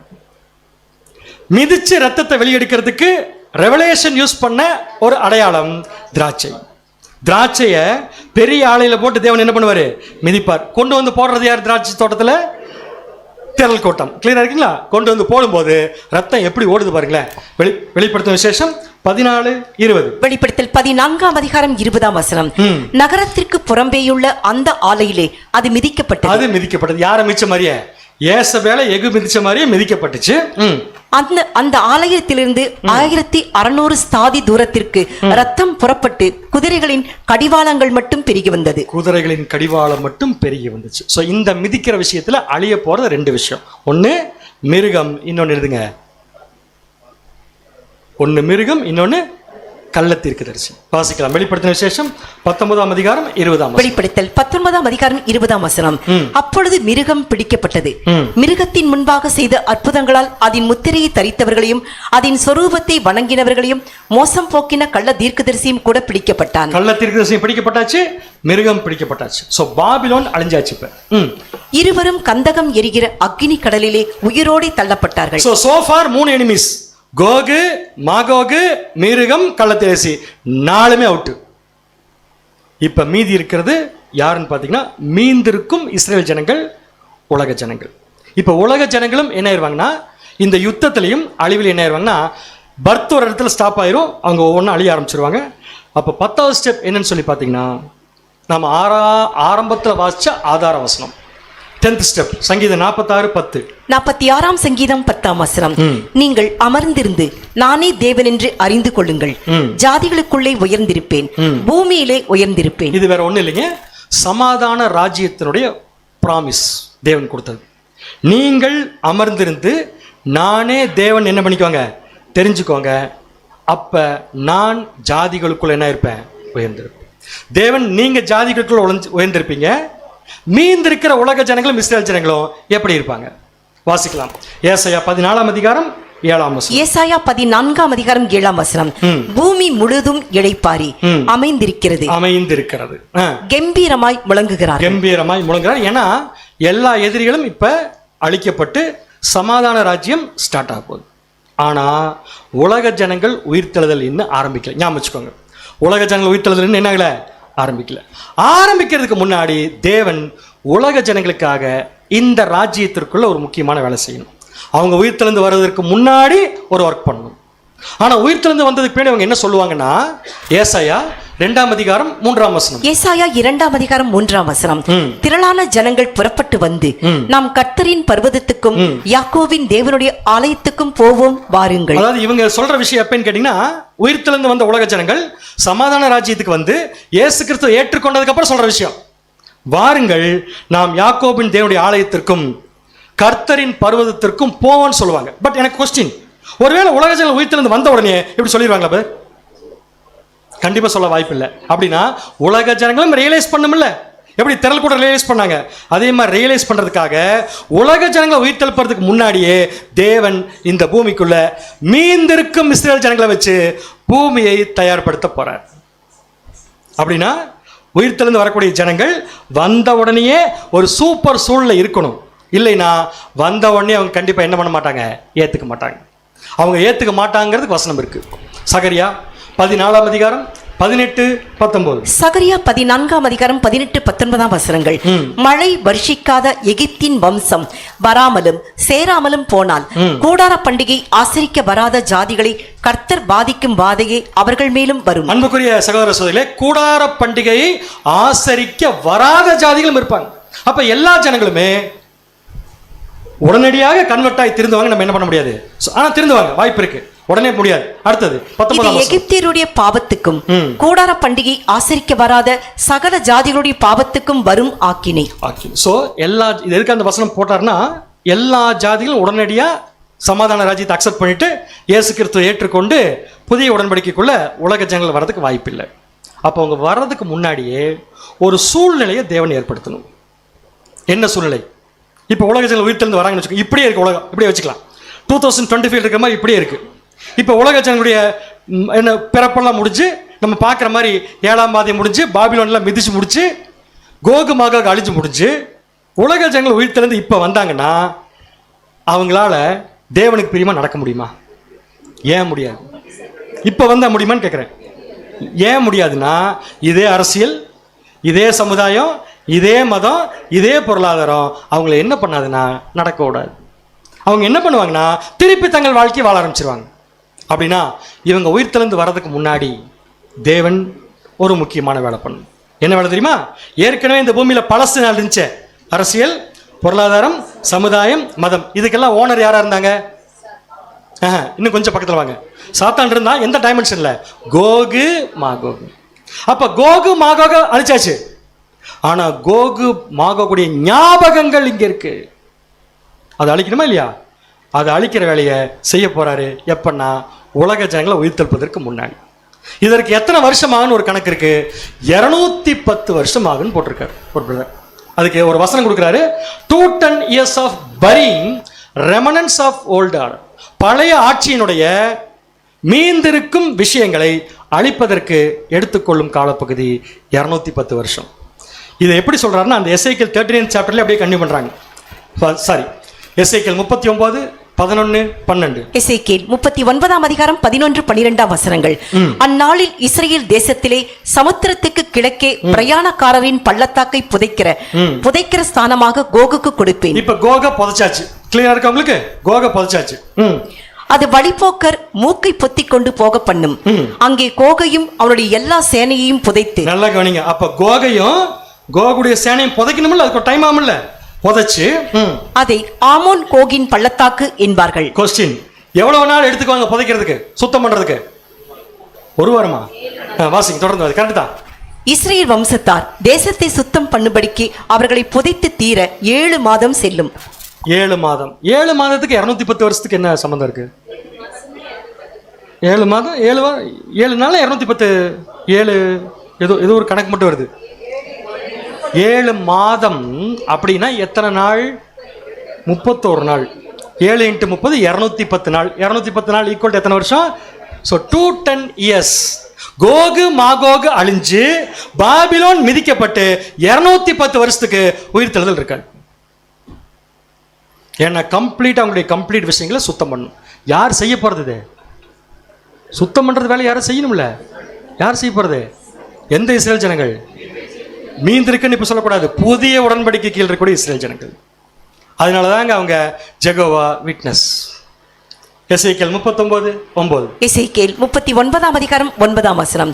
இஸ்ரேல் பட்டணங்களின் குடிகள் வெளியே போய் கேடகங்களும் பரிசைகளும் வில்லுகளும் அம்புகளும் வளைத்தடிகளும் ஈட்டிகளும் ஆகிய ஆயுதங்களை எடுத்து எரிப்பார்கள். எதெல்லாம் எரிக்கிறாங்க? முதல்ல கோக எரிச்சாச்சு, கோக புதைச்சாச்சு, கோகுடைய ஸ்மெல்லும் போயிடுச்சு 210 yearsல. இப்ப நெக்ஸ்ட் என்ன நடக்குதுன்னு பாத்தீங்கன்னா, கோகு யூஸ் பண்ண கேடகம், பரிசை, வில்லு, அம்பு, வளைதடி, ஈட்டி எல்லாம் எடுத்து என்ன பண்ணிடுவாங்க? ஏன் எரிக்கிறாங்க? ஏன் இருக்கக்கூடாது? அது பழசு தான். பழசு ஏன் இருக்கக்கூடாது? ஏன்னா தீனி மேல இதுக்கு வேலை இல்லை. இது என்ன ராஜ்யம்? சமாதான ராஜ்யம். அப்ப இது என்ன ஆகக்கூடாது? இருக்கக்கூடாது. அப்ப எரிச்சிட்டாங்கன்னா எத்தனை வருஷம் எரிப்பாங்க? 7 வருஷம் இவங்க எடுத்து என்ன பண்ணுவாங்க? எரிப்பாங்க. இந்த காலக்கணக்கு இப்ப வரல. நெக்ஸ்ட் பாயிண்ட் போலாம். இவங்க எரிச்சதுக்கு அப்புறமா ஒரு வசனம் ஃபுல்ஃபில் ஆகும். என்ன வசனம்னா ஏசாயா 2ஆம் அதிகாரம் 4ஆம் வசனம். ஏசாயா 2ஆம் அதிகாரம் 4ஆம் வசனம். அவர் ஜாதிகளுக்குள் நியாயம் தீர்த்து திரளான ஜனங்களை கடிந்து கொள்வார். அப்பொழுது அவர்கள் தங்கள் பட்டயங்களை மண்வெட்டிகளாகவும் தங்கள் ஈட்டிகளை அரிவாள்களாகவும் அடிப்பார்கள். ஜாதிக்கு விரோதமாய் ஜாதி பட்டயம் எடுப்பதில்லை, இனி அவர்கள் யுத்தத்தை கற்பதும் இல்லை. பார்க்கலாம். இந்த வசனத்தை நம்ம எங்க படிப்போம்? பேசிக்ல. அருமையான பதில். பேசிக்ல எப்ப படிப்போம்? 3ஆம் உலகத்தில் படிப்போம், அல்லது உலக சமாதானத்தின் சுவிசேஷம் போட்டால் ஃபர்ஸ்ட் சொல்லுவோம். ஃபர்ஸ்ட் எதுக்கு சொல்லுவோம் தெரியுமா? இதோடைய கம்பேரிசன் சொல்லுவோம். அதாவது பட்டயங்களை என்னவா மாத்திருவாங்க? மண்வெட்டி. ஈட்டி என்னவா மாத்திருவாங்க? அருவாள். பட்டயமோ ஈட்டியோ இப்ப எதுக்கு யூஸ் ஆகுதுன்னா குத்துறதுக்கு. மண்வெட்டி அருவாளா மாறிடுச்சுன்னா குத்துனவனுக்கு சாப்பாடு போடுறதுக்கு. அப்படின்னா இதை மாத்துறதுக்கு ஒரு டைம் எடுக்கும் இல்லையா? அந்த டைம் தான் 210 years. இதெல்லாம் போனதுக்கு அப்புறம் உயிர்த்தெழுந்து ஸ்டார்ட் ஆன எப்படி இருக்கும்? இப்பதான் உலக ஜனங்கள் உயிர்த்தெழுந்து வரப்போறாங்க. வாசிக்கலாம் பாருங்க. இதனால் முந்தைய தலைமுறைகளை சேர்ந்தவர்கள் மீண்டும் உயிர் பெற்று எழும்போது அவர்களுக்கு உடனடியாக வாழ ஒரு புதிய தரத்தை அளிக்கும் வகையில் ஒரு நியூ குவாலிஃபைட் லைஃப் அவங்களுக்கு கிடைக்கும். ஏன்னா எல்லாம் அழிச்சாச்சு இப்ப கோகோடது. நம்ப தகுந்த விதத்தில் மாற்றமடைந்த ஒரு உலகிற்குள் அவர்கள் பிரவேசிப்பார்கள். நல்லா இருக்கு தமிழ் வேர்டு. நம்ப தகுந்த விதத்தில் மாற்றமடைந்த ஒரு வேர்ல்டுக்குள்ள ராமசாமி, குப்புசாமி, முனுசாமியில் எந்திரிச்சு வந்து யாரை பற்றி தெரிஞ்சுக்குவாங்கன்னா, தனக்கு உயிர் கொடுத்தவங்க, தன்னை வாழ்வதற்கு ஒரு உலகத்தை ஏற்படுத்தி கொடுத்த பிதாவாகிய தேவன், ஆண்டவராகிய இயேசு கிறிஸ்து. ஒன்ஸ் ஆண்டவராகிய இயேசு கிறிஸ்துவை ஏற்றுக்கொண்டார்கள் என்றால் அவர்கள் எதுக்குள்ள வந்துருவாங்கன்னா, புதிய உடன்படிக்கை. புதிய உடன்படிக்கைக்குள் உலக ஜனங்கள் வந்துட்டாங்கன்னா நெக்ஸ்ட் என்ன ஸ்டார்ட் ஆகும்னா, அவங்களுக்கு ஜட்ஜ்மெண்ட் ஸ்டார்ட் ஆயிரும். நான் சொல்றது கரெக்டா தப்பா? ஜட்ஜ்மெண்ட் ஸ்டார்ட் ஆயிரும் இல்லையா? ஜட்ஜ்மெண்ட் எப்போ முடியும்? சூப்பர், லிட்டில் சீசன்ல கரெக்ட் பாயிண்ட். ஃபர்ஸ்ட் எதுல முடியும்னா, ஷீப் அண்ட் கோட் பேரபிள். அப்படின்னா தமிழ்ல என்ன? மத்தியானம் சாப்பிட்ற போறது வெள்ளாடு செம்மறியாடு பேரபிள். இதுல பாஸ் பண்ண போறது யாரு? செம்மறியாடு. செம்மறியாடுக்கு டெஸ்ட் முடிஞ்சா, வெள்ளாடுக்கு தான் டெஸ்ட் முடிஞ்சது. இன்னும் எது இருக்கு? செம்மறியாடு. இப்போ செம்மறியாடுக்கு டெஸ்ட் எப்ப?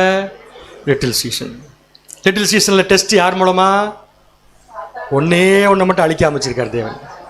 அந்த போட்டு மிதிச்சார்ல ஆலையில, அப்ப யார் யார் செத்து போனது?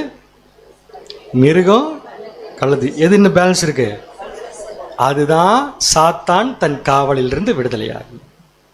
எத்தனை வருஷம்? 1000 வருஷம் காவல் இருந்த சாத்தான் இப்ப விடுதலையாகிறான். விடுதலையாகி லிட்டில் சீசன்ல அவன் தேவன் உலக ஜனங்களுக்கு நியாய தீர்ப்பு கொடுப்பதற்கு ஒரு கருவியாக செயல்படுகிறான். சாத்தான் அல்ல, சாத்தானுடைய இன்னொரு வடிவம் எதுன்னு பார்த்தீங்கன்னா வலு சர்ப்பம். இப்ப லிட்டில் சீசன்ல உங்களுக்கு பேர் என்ன? அகைன் என்ன பேருனா சாத்தானே வச்சுக்கல இப்போதைக்கு. ஸோ எப்படி டெஸ்ட் பண்ண போறார்? நான் ரைட்டிங்ஸ் மட்டும் போட்டேன். ஏற்கனவே லிட்டில் சீசனை பற்றி ஒரு 1.5 மணி நேரம் சப்ஜெக்ட் நம்ம ஏற்கனவே பார்த்தாச்சு. ஸோ புரிஞ்சிருப்பீங்கன்னு நினைக்கிறேன். பாயிண்ட்ஸ் மட்டும் கோத்ரூ பண்ணிக்கலாம். இது மனிதன் தீமையின் அனுமதியையும் மத்தியஸ்ததையும் கடந்து வந்ததன் பலன்கள் மற்றும் மேன்மைகளுடன் கூடிய ஒரு பெரிய அளவில் நிகழும் ஏதேன் தோட்டத்தின் மறு உருவாக்கம் ஆகும். ஒவ்வொரு மனிதனும், அதாவது ஆதாம் இருந்ததைப் போல பூரணராக இருப்பார். ஆதாம் தொடர்ந்து வாழ்வதற்கு தகுதியானவரா என்று சோதித்தது போல இப்போது ஒவ்வொரு மனிதனும் நித்திய ஜீவனுக்கு தகுதியானவரா என்று தேவன் சோதிப்பார். சொல்ல போன என்ன பாயிண்ட் பாருங்க. இது ஃபர்ஸ்ட்ல இருந்து நான் வரேன், ரீகால் பண்றேன். மனிதன் தீமையின் அனுபவத்தையும் மத்தியஸ்தையும் கடந்து வந்துட்டான். கொஸ்டின் இப்ப உங்ககிட்ட கேட்கிறேன், உலக ஜனங்கள் தீமையின் அனுபவத்தை எப்ப கடந்தாங்க? இப்ப வாழறப்ப பர்மிஷன் ஆஃப் ஈவில் கடந்துட்டாங்க. நெக்ஸ்ட் அவங்களுக்கு மீடியேஷன் கடந்துட்டாங்க, மத்தியஸ்தராலையை கடந்துட்டாங்க. எப்ப? 1000 ஆண்டு அரசாட்சியில உயிர்த்தெழுந்து வந்ததுக்கு அப்புறம் கடந்தாச்சு. இப்ப 2 இடத்துல 2 அனுபவத்தோட வந்திருக்காங்க. வந்து 1000 ஆண்டு அரசாட்சியின் கடைசியில் நடந்த டெஸ்ட்ல பாஸ் பண்ணிட்டாங்க. இப்ப இவங்க எல்லாமே ஃபுல்ஃபில் ஆயிட்டாங்களா? கிடையாது. இன்னும் ஒரு டெஸ்ட் அவங்களுக்கு பாக்கி இருக்கு. அதான் சொல்றாரு, கடந்து வந்ததன் பலன்கள் மற்றும் மேன்மைகளுடன் கூடிய ஒரு பெரிய அளவில் நிகழும் ஏதேன் தோட்டத்தின் மறு உருவாக்கம் நடக்கும். ஏற்கனவே ஏதேன் தோட்டத்தை உருவாக்குன மாதிரி பாஸ் பண்ணி வந்த உலக ஜனங்கள், அதாவது செம்மறியாடு, இவங்களை வச்சு மீண்டும் ஏதேன் தோட்டத்தில் நடந்த விஷயத்தை தேவன் உருவாக்க போறார். எப்படி உருவாக்க போறார்னா, ஒவ்வொரு மனுஷனும், ஆதாம், மனுஷங்கிறது ஆதாம், ஆதாமுடைய சந்ததி, ஒவ்வொரு மனுஷனும் பூர்ணராக இருப்பாங்க. எப்ப? எப்ப?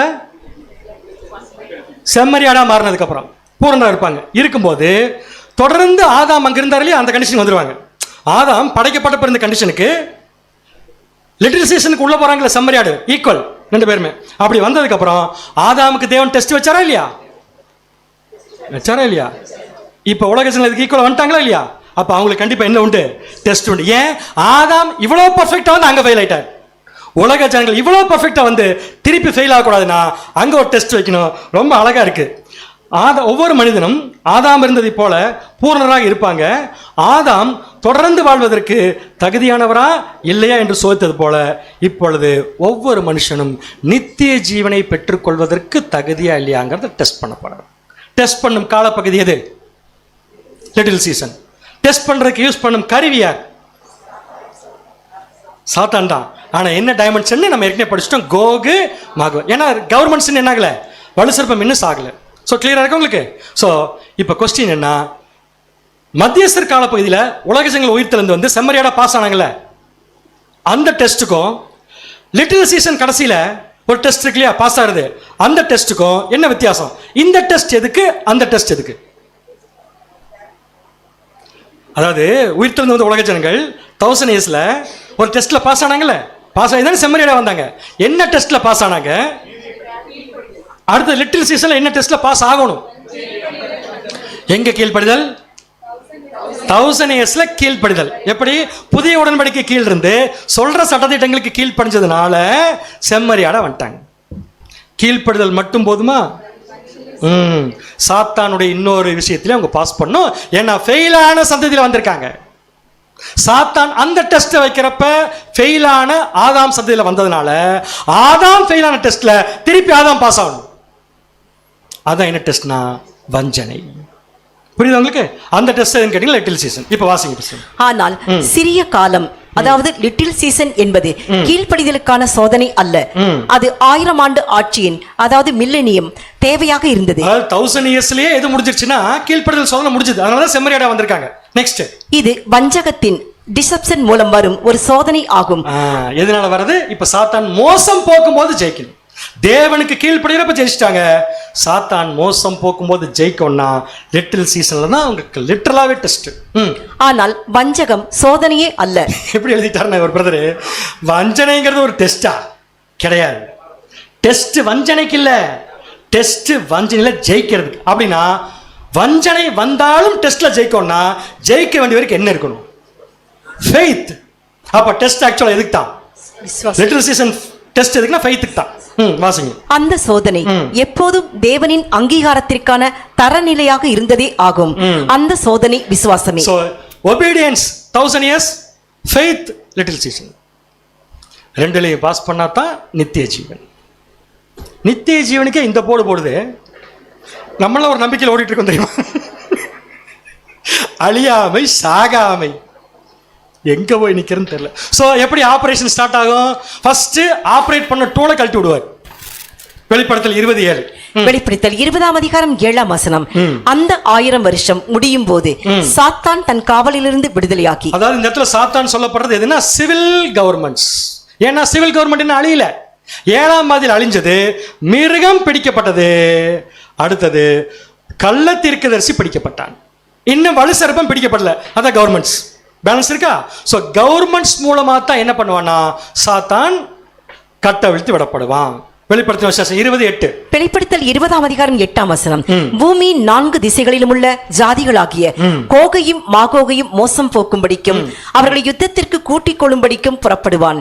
அவர்களுடைய தொகை கடற்கரை மணலத்தனையாய் இருக்கும். நம்ம லிட்டில் சீசன் படிக்கிறப்ப இந்த டீடைலா படிக்கல. ஒரு விஷயம் மட்டும் சொல்லிக்கிறேன், நல்லா கவனிங்க வசனத்தை. பூமியின் 4 திசை. பூமியில் 4 திசை இருக்கா? Complete world. இப்ப எதில் இருக்கு? லிட்டில் சீசன் இருக்குது. இந்த கம்ப்ளீட் வேர்ல்ட்ல ஜாதிகளாகிய அப்படின்னா நேஷன்ஸ். ஜாதிகள்னால இப்ப நாடுகள் தான். ஏன்னா இங்கிலீஷ்ல வேணா போட்டுறேன். இங்க ஜாதிகள் சொல்றது எதுனா நாடுகள். சோ பூமியில எல்லா பக்கம் இருக்கிற நாடுகள், அந்த நாடுகளுக்கு பேர் வச்சிருக்கார் லிட்டில் சீசன்ல யோவான் கோகு மாகோகு. இப்ப இந்த கோகு மாகோகு வேற. எருசலேம் மீது கடைசியா படையெடுத்து வந்து செத்து போனாங்களே கோகு மாகோகு, அவங்க வேற. அந்த கோகு மாகோகு பூமியின் கோகு மாகோகு. ஏன்னா ராஜ்யம் கர்த்தருடையது அல்ல. இப்ப நல்லா கவனிங்க. இப்ப இந்த கோகு மாகோகு 1000 years முடிஞ்சதுக்கு அப்புறம் தேவன் கையில் ஒப்பு கொடுக்கப்பட்ட ராஜ்யம். இந்த ராஜ்யத்துல கோகு மாகோகு கெட்டு போற ஆட்கள் அல்ல, இது கவர்மெண்ட்ஸ் தான். ஆனா கவர்மெண்ட்ஸ் என்ன பண்ணிருக்குன்னா இதுல இருக்கிற ஜனங்கள் ஜாதிகள் எல்லாம் பாஸ் பண்ணி வந்தவங்க. ஐயோ, பாஸ் பண்ணி வந்தவங்களுக்கு ஏன் கோகு மாகோன்னு பேர் வச்சிருக்காரு? ஏன்னா அவங்க திருப்பி சாத்தான் பின்னாடி கொஞ்சம் பேர் போவாங்க. என்ன அழகா இருக்கு பாருங்க வசனம். ஜாதிகளாகிய கோகையும் மாகோகையும். தட் மீன்ஸ் இங்கேயும் கோகு இருக்கு, மாகோகு இருக்கு. ஆனா அந்த கோகு மாகோகு இல்ல. சோ இந்த கோகு மாகோகு யாரு? கோகுங்கிறது எர்த்லி கிங்டம் ஆஃப் காட். ஏன்னா சின்ன மலை. மாகோங்கிறது பெரிய மலை. Invisible spiritual kingdom of God. எப்பைனா நாட் 1000 years, 8th day தேவனுடைய ராஜ்யம். ஆனா இவங்க எல்லாம் நல்லவங்க. இது யாருன்னா எர்த்லி ஹியூமன்ஸ். இன்விசிபிள் பவர் யாருன்னா ஃபாலன் ஏஞ்சல்ஸ். இது போன தடவை போடுறப்ப கொஞ்சம் ஃபைன் டியூன் பண்ணி போட்டால் நிறைய பேருக்கு அண்டர்ஸ்டாண்ட் ஆகல. இப்போ கிளியரா புரிஞ்சுக்கோங்க. லிட்டில் சீசன்ல வந்திருக்கிற பூமியில் இருக்கும் ஜனங்கள் தான் ஜாதிகள். அவர்களை சாத்தான் கண்டிப்பா மோசம் போக்குவான். அதே சமயம் எங்க தூதர்கள் இருப்பாங்களா இல்லையா? அந்த தூதர்கள் இன்விசிபிள் பவர். அவங்களையும் சாத்தான் என்ன பண்ணுவானா ஏமாத்துவான். முதல்ல இந்த 2 பேத்துல கொஞ்சம் பேர்த்த ஏமாத்துவான். அவங்கள கூப்பிட்டு மிச்சம் இருக்கிற எல்லா உலக ஜனங்களையும் ரவுண்ட் பண்ணுவான். ஸோ இது சாத்தானுடைய எப்பேற்பட்ட தைரியத்தை காமிக்குதுன்னு கமெண்ட் எழுதியிருக்கிறாங்க. வாசிங்களேன். கோகு மற்றும் மாகோகு இரண்டையும் பயன்படுத்துவது சாத்தானின் துணிவையும் தைரியத்தையும் காட்டுகிறது. ஆமாமா, நல்லாதான் காட்டுது. அடுத்தது நெக்ஸ்ட். அவன் மனிதர்களை, அதாவது கோகு, ஏமாற்றுவது மட்டுமல்லாமல் ஆவிக்குரிய மண்டலத்திலிருந்து ஆட்சி செய்யும் மரித்தோர் ஆகாத ஆவிக்குரிய ஜீவராசிகளையும், அதாவது மாகோகு, ஏமாற்ற திட்டமிடுகிறான். அதாவது மனுஷங்களையும் கண்ணுக்கு புலப்படாத ஏஞ்சல்ஸ் மற்றவங்களையும் ஏமாற்றுவதற்கு திட்டமிடுகிறான். அவன் அதை ஒருமுறை செய்தான், மீண்டும் ஏன் முயற்சி செய்யக்கூடாது? நல்ல கொஸ்டின் இருக்கு. இதே சேம் ப்ராசஸ் சாத்தான் ஒரு தடவை பண்ணிருக்கானவா? எங்க பண்ணா? நோவா கிட்ட பண்ணானா? ஏதே நோவா கிட்ட வரும்போது மனுஷன் பரிபூர்ணமாவே இல்ல. இங்க பாஸ் பண்ணி வந்த உலக ஜனங்கள் யாருன்னா, ஏதேன் தோட்டத்துல சாத்தான் பரிபூர்ணமா இருக்கும்போது இருந்த டெஸ்ட். அதே டெஸ்ட்டை அங்கே எப்படி வச்சான்னா, ஒரு பழத்தை கொண்டு வந்தான். ஆப்பிள் பழமெல்லாம் கொண்டு வந்தான்னு நமக்கு தெரியாது. ஒரு பழத்தை கொண்டு வந்தானா இல்லையா? டெஸ்ட் வச்சானா இல்லையா? பழத்தை அவன் கொண்டு வரல, தேவன் உருவாக்குனாரு. அதை சாப்பிட வைக்க டெஸ்ட் வச்சான். இங்க தேவன் மீண்டும் ஆப்பர்ச்சுனிட்டி கொடுக்குறாரு. யார் சாப்பிடுவாங்கன்னு தேவன் வாட்ச் பண்றாரு. அப்படி வாட்ச் பண்ணும்போது கொஞ்சம் பேர்த்த ஏமாத்திட்டு எங்க கூட்டிட்டு போவானாமா? பூமியின் 4 திசைகளும் உள்ள ஜாதிகளாகிய கோகையும் மாகோகையும் மோசம் போகும்படிக்கு அவர்களை எங்க கூட்டிட்டு போவானாமா? அப்போ ஒரு யுத்தம் நடக்குமோ லிட்டில் சீசன்ல? ரொம்ப அழகா எழுதியிருக்காங்க. இது யுத்தமே கிடையாது. சாத்தான் எப்படி யூஸ் பண்றானாமா, திருப்பி தேவனை ஜெயிக்கிறேன் பாரு நான் அப்படின்ட்டு ஒரு யுத்தத்துக்கு கூட்டிட்டு போவானாமா. அப்படி யுத்தத்துக்கு கூட்டிட்டு போகும்போது என்ன ஆயிருன்னா, யுத்தத்துக்கு கூட்டிட்டு போற லீட் பண்ற ஆட்களையும் அதை லீட் பண்ணி கொண்டு போற சாத்தானுடைய ஸ்பிரிட்டையும் தேவன் என்ன பண்ண போறார்னா அழிக்க போறார். வெளிப்படுத்தின விசேஷம் 20:9. வெளிப்படுத்தல் 20ஆம் அதிகாரம் 9ஆம் வசனம். அவர்கள் பூமி எங்கும் பரம்பி, இவர்கள் அந்த கோகு மாகோகு, மோசம் போன கோகு மாகோகு கவர்மெண்ட்ஸ், இவங்க எல்லாம் சேர்ந்து என்ன பண்றாங்கன்னா, பரிசுத்தவான்களுடைய பாளையத்தையும் பிரியமான நகரத்தையும் வளைந்து கொண்டார்கள். அப்பொழுது தேவனால் வானத்திலிருந்து அக்கினி இறங்கி அவர்களை பட்சித்து போட்டது. இவங்க எப்ப சேர்ந்து ஒன்னா சேர்றாங்களோ அப்பவே வானத்திலிருந்து அக்கினி இறங்கி என்ன பண்ணிடும்? பட்சித்து போடும். இதை லீட் பண்ணி கொண்டு போன இந்த வலுசர்பம் என்கிற கோகு மாகோக் என்கிற சாத்தானுடைய ஒன் ஆஃப் த டைமென்ஷன் என்ன ஆகும்னா, பாசிங்க வெளிப்படுத்தல் 20:10. 20ஆம் அதிகாரம் 10ஆம் வசனம். மேலும் அவர்களை மோசம் போக்கின பிசாசானவன் மிருகவும் கள்ள தீர்க்கதரிசியும் இருக்கிற இடமாகிய அக்னியும் கந்தகவுமான கடலிலே தள்ளப்பட்டான். அவர்கள் இரவும் பகலும் சதா காலங்களிலும் பாதிக்கப்படுவார்கள். 3 பேர் ஒன்னா சேர்ந்துட்டாங்க. எந்த 3 பேரு? மிருகம், கள்ளத்தீர்க்கதரிசி, வலுசர். முதல்ல போய் குழியில் விழுந்தது யாரு? மிருகம், கள்ளத்தீர்க்கதரிசி. எப்போ விழுந்தாங்க? 7வது வாதையில் போட்டிருந்தாரு. இப்போ இவனை மட்டும் ஏன் விட்டு வச்சிருந்தாருன்னா, ஒபீடியன்ஸ் டெஸ்ட் மட்டும் பத்தாது. உலக ஜனங்களுக்கு எந்த டெஸ்ட் வேணும்? ஃபெய்த்து. ஃபெய்த்துக்கு டெஸ்ட் வைக்கிறதுக்காக விட்டு வச்சிருந்தாரு. யார் யாருக்கெல்லாம் ஃபெய்த் இல்லையோ கண்டுபிடிச்சிட்டாரு. அதுக்கு யூஸ் பண்ண கருவி இப்போ என்ன பண்ண போறாருன்னா, கூப்பிட்டு அக்னியில் போட்டு முடிக்க போறார். இனிமேல் துக்கம் இல்லை, மரணம் இல்லை, அலறுதல் இல்லை. இது புரியாம கிறிஸ்துடைய ராஜ்யம் ஆரம்பிக்கலைங்கிறதுக்கு இந்த வசனத்தை கொண்டு கோட் பண்றது ஒரு காலத்துல. அப்படின்னா யார் கண்ணில் என்ன வரக்கூடாது? கண்ணீர் வரக்கூடாது. கிறிஸ்துடைய ராஜ்யம் ஆரம்பிச்சு இத்தனை ப்ராசஸ் நடந்ததுக்கு அப்புறம் தான் லிட்டில் சீசன் அப்படிங்கிற விஷயத்தில் தான் இது கம்ப்ளீட்டாக என்ன ஆகுதுன்னா ஃபுல்ஃபில் ஆகுது. ஸோ இயேசு கிறிஸ்து அவர் வேலையை அவரோட முடிச்சுக்கிறார். முடிச்சு யார் கையில் ஹேண்ட் ஓவர் பண்ணிட்டாரு? தேவனுக்கு. ஏன்னா ஒரு டவுட் வந்துச்சு. அப்போ 1 கொரிந்தியர் 15ஆம் அதிகாரத்தில் பரிகரிக்கப்படும் கடைசி சத்துரு மரணம் போட்டிருக்குது. இயேசு கிறிஸ்து தேவன் கீழே ராஜ்யத்தை ஒப்பு கொடுத்துருவான்னு போட்டிருக்கு. அப்புறம் இதுக்கு மறுபடியும் வந்து டெஸ்ட் இருக்குது. எஸ் இருக்கு. ஏன்னா இயேசு கிறிஸ்துக்கு தேவன் எவ்வளோ கொடுத்தாரோ அதை அவர் செஞ்சு முடிச்சிட்டார் 1000 yearsல. பட் தேவனே செய்ய வேண்டிய ஒரு டெஸ்ட் இருக்கு இல்லையா, அதை எப்போ செய்கிறாருன்னா லிட்டில் சீசன். அடுத்து ஒரே ஒரு கொஸ்டின். அவர்கள் யார்? இந்த அவர்கள் ஃபுல்லாக படிச்சுட்டு அப்புறம் கேட்குற கொஸ்டின். அவர்கள் இரவும் பகலும் சதா காலங்களில் பாதிக்கப்படும். யார் இந்த அவர்கள்? மிருகம், கள்ளத்தீர்க்கதரிசி, வலுசர்ப்பம். 3 பேரும் எப்படி பாதிக்கப்படுவார்கள்? இதுக்கு நம்மளுக்கு பேர் வச்சுட்டாங்க நரகம். நரகம் அது. சதா காலங்களிலும் பாதிக்கப்படுதல் என்றால் என்ன அர்த்தம்? இப்போ நம்ம எக்லிஷால போர்டு வச்சிருக்கோம் பார்த்தீங்களா, உன்னால் முடியுமா, இவங்களை பற்றின தெய்வீ ஏற்பாடு மாதிரி ராஜ்யத்துக்குள்ள, தேவனுடைய ராஜ்யத்துக்குள்ள உலகத்தில் எங்கே போய் பார்த்தாலும் மிருகம் எப்படிப்பட்டவன், எப்படி விழுந்தான் அப்படிங்கிற ஒரு ஞாபகம் அங்கே இருக்கும். கள்ளத்தீர்க்கதரிசி எவ்வளோ மோசமானவன், எப்படி இப்படிலாம் ஜாயின் பண்ணான், எங்கேருந்து வந்தான், எப்படி விழுந்தான், அவங்களையும் தேவன் எப்படி யூஸ் பண்ணாரு, இது எல்லாம் ஒரு ஞாபகமாக உலக ஜனங்களுக்கு இருக்கும். அதான் சதா காலங்களிலும் பாதிக்கப்படுவார்கள். Passing sister. இந்த வேதனை என்ற கிரேக்க சொல் நாணயங்கள் போலியானவையா என்பதை கண்டறிய அவற்றை சோதிக்க பயன்படுத்தப்படும் ஒரு உரைக்கல்லை குறிக்கிறது. அந்த சதா காலங்களில் பாதிக்கப்படுவார்கள் இருக்கு இல்லையா, அந்த இடத்துல வேதனை அப்படின்னு போட்டிருக்கு இல்லையா, அந்த வார்த்தைக்கு கிரேக்க சொல்